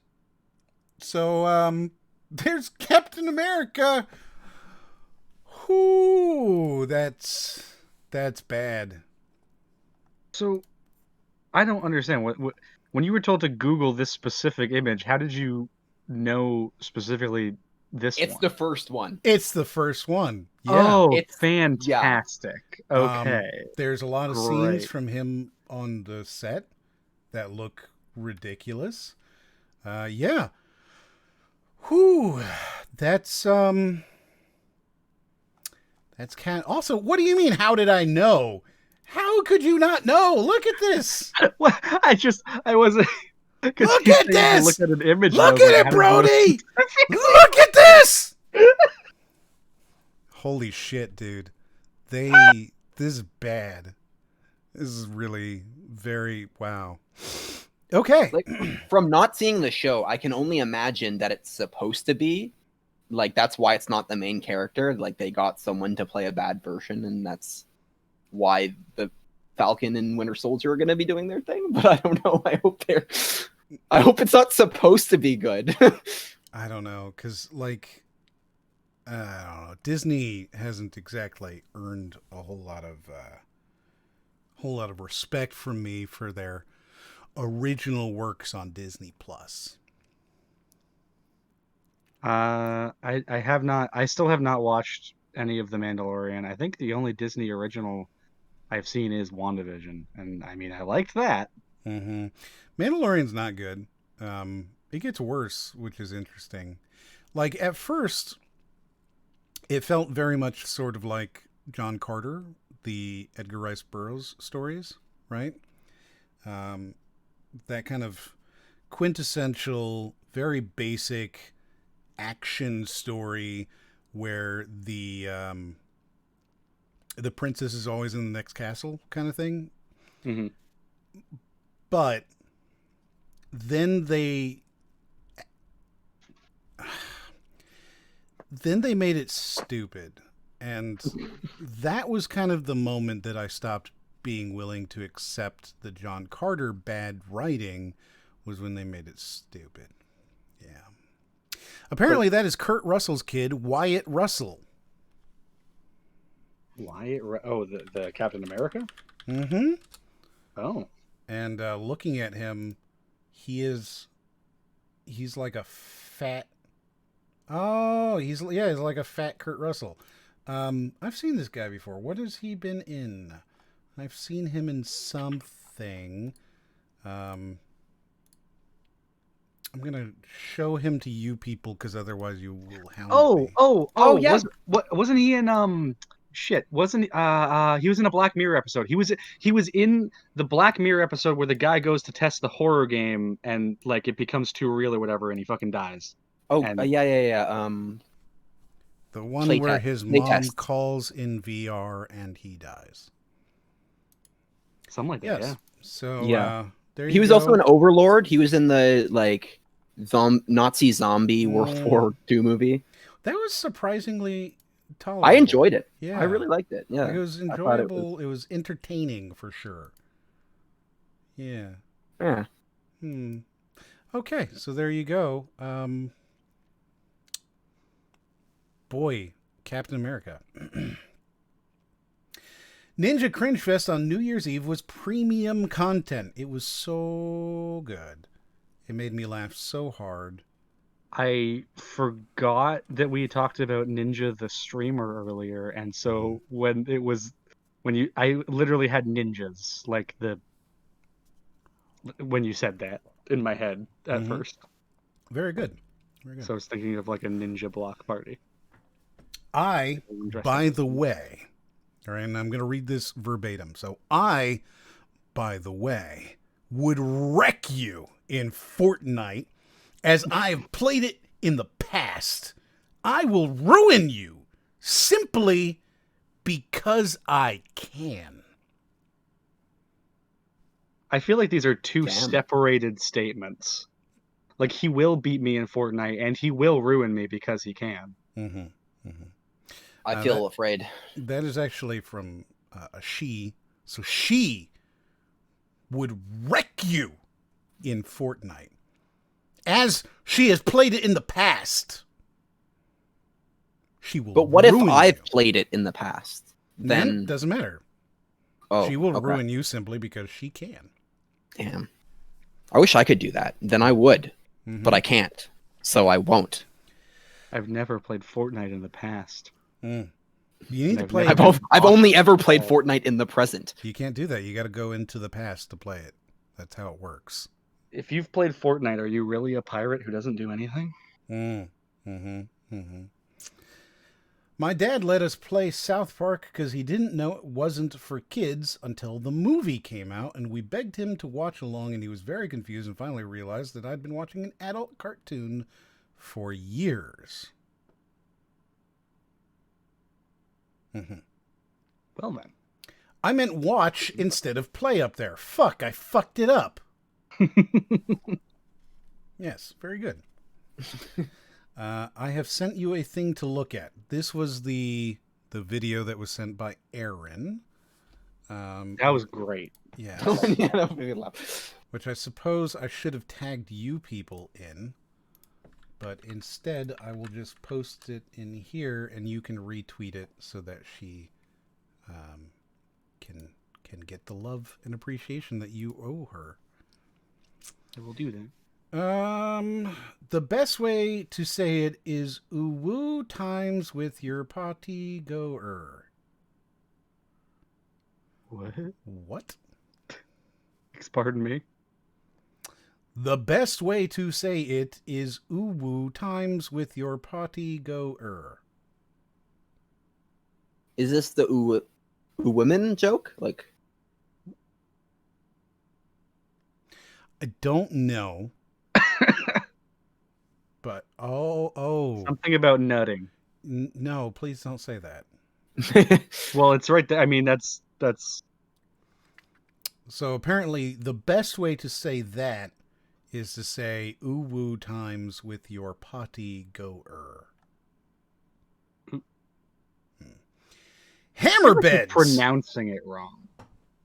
I am not pronouncing anything wrong. The next one says hammer beds. Oh, as for hammerheads. We're getting close to where we were. So when you see people who have eyes that are too far apart, do you start singing hammer time? Because, man, you really should. Oh, no. Well, they'd have no idea what it means. So I guess it's fine. So you're going to look at them and you're just going to be like, ha! Hammer time. God, that would be so, like, they wouldn't know, but that would be so mean. Like, that would be so mean. Just walk in front of them, stop! Hammer time. And, like, they have no fucking idea why, but you do. That's... Imagine finding out years later, it's like, oh yeah, I knew that guy. He was pretty cool, except for every time he saw me, he just kept saying hammer time. It's like, oh yeah, he says that when people's eyes are too far apart. What? like years later, like some random person years later is watching a video and it was like, wait, I recognize that voice. He called me a hammerhead shark one time on the street.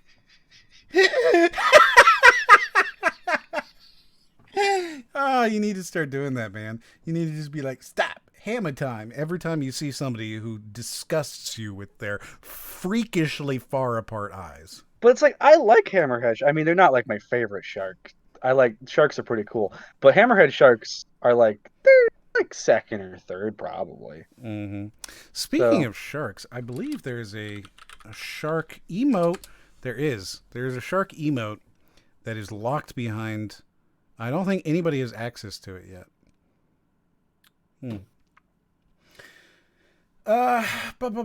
M is the only one who can see my bits. Nudge, nudge.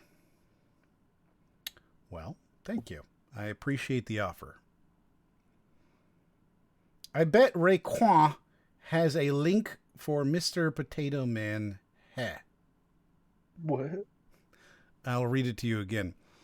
I bet RACROX has a link for Mr. Potato Man. Heh. I know it's referring to that potato game earlier, but I don't know what they Perhaps want. you need the next message, right? Oh. Kink, not link. Oh, well, that certainly clarifies and alters the previous sentence. Raiden is taking RACROX on a date to eat pizza at the aquarium in front of the hammerhead sharks. I absolutely am.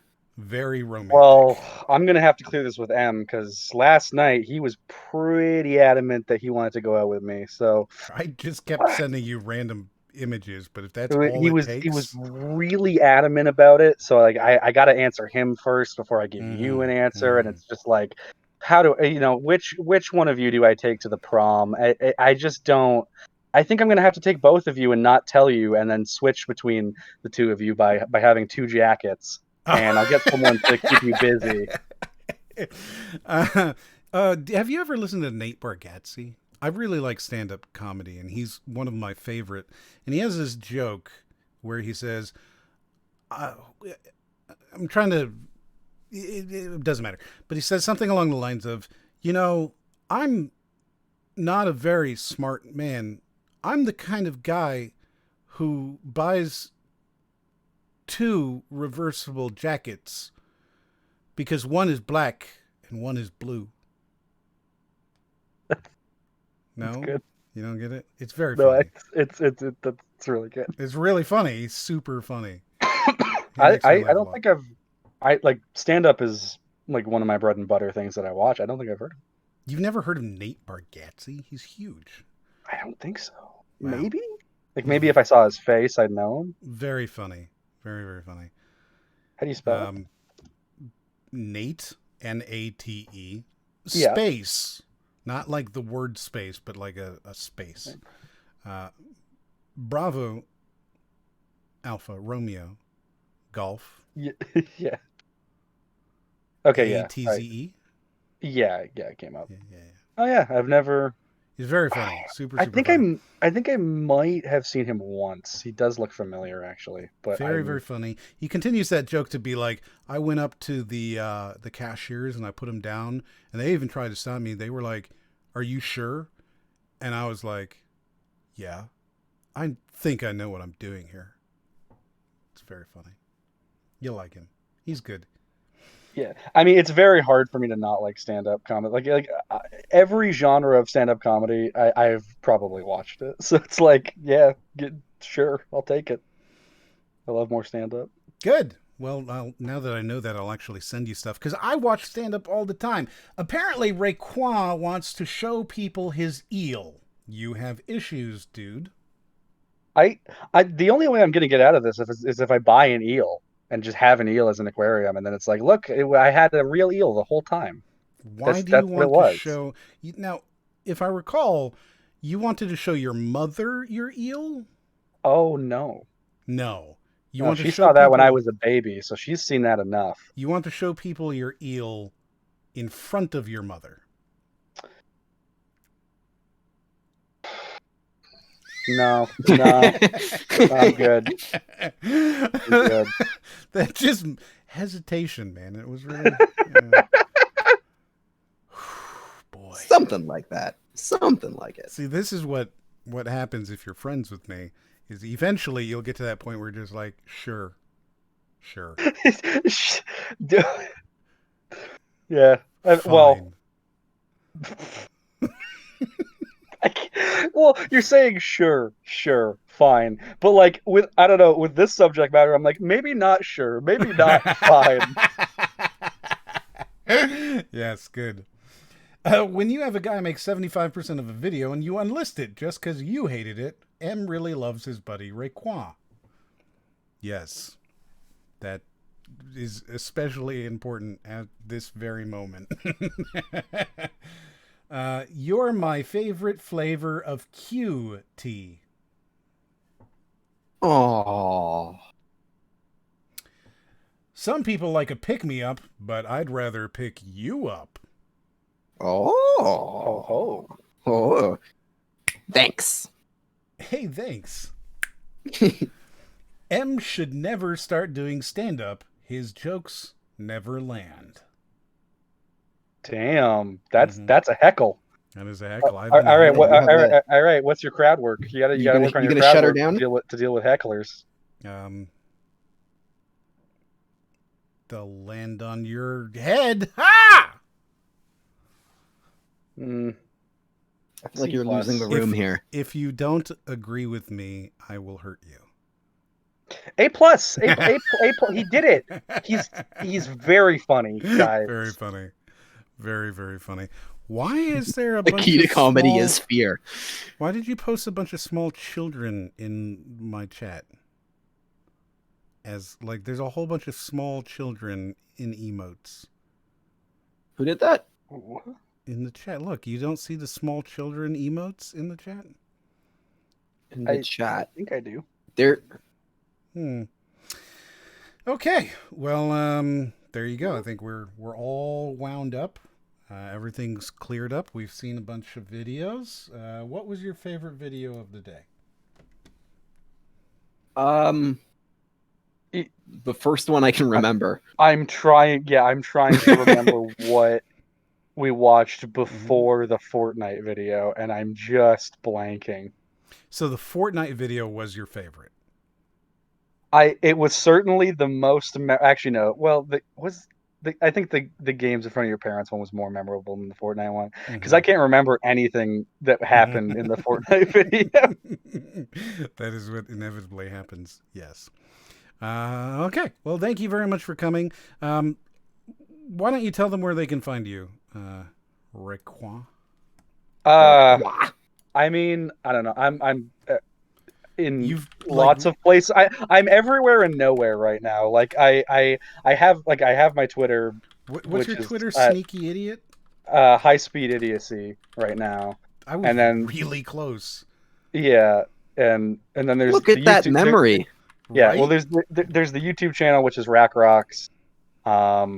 There's some other stuff. I'm thinking about going back to DeviantArt. Like at this point, like I don't know, man. Twitter's killing me lately. No, you need to go onto Twitter. And I noticed that you didn't retweet Aaron's thing. So I was gonna do that after. So this is what you have. You have to engage actively in a live way with your audience. You can't just be like, apologize. Oh, blah, blah, blah, blah, blah. Like you can't just do that, right? Like you have to engage with them. You're completely right. There it is. I've done it. See, this is why I wasn't sure if I was cut out for streaming. I don't know the live stuff. How do you multitask so well? It's true. I really am the best at this. Also, thank you for watching part 2 of our stream tonight. Yeah. Part 1 will be up, and then part 2 will be up immediately after that, and they'll both have the same thumbnail. So if you're watching this, you know. Okay, well, this has been fun. I'm going to go now. Thank you very much for coming. And everybody, you have a wonderful, wonderful evening. Yeah, thanks for watching, guys. Peace out. Goodbye.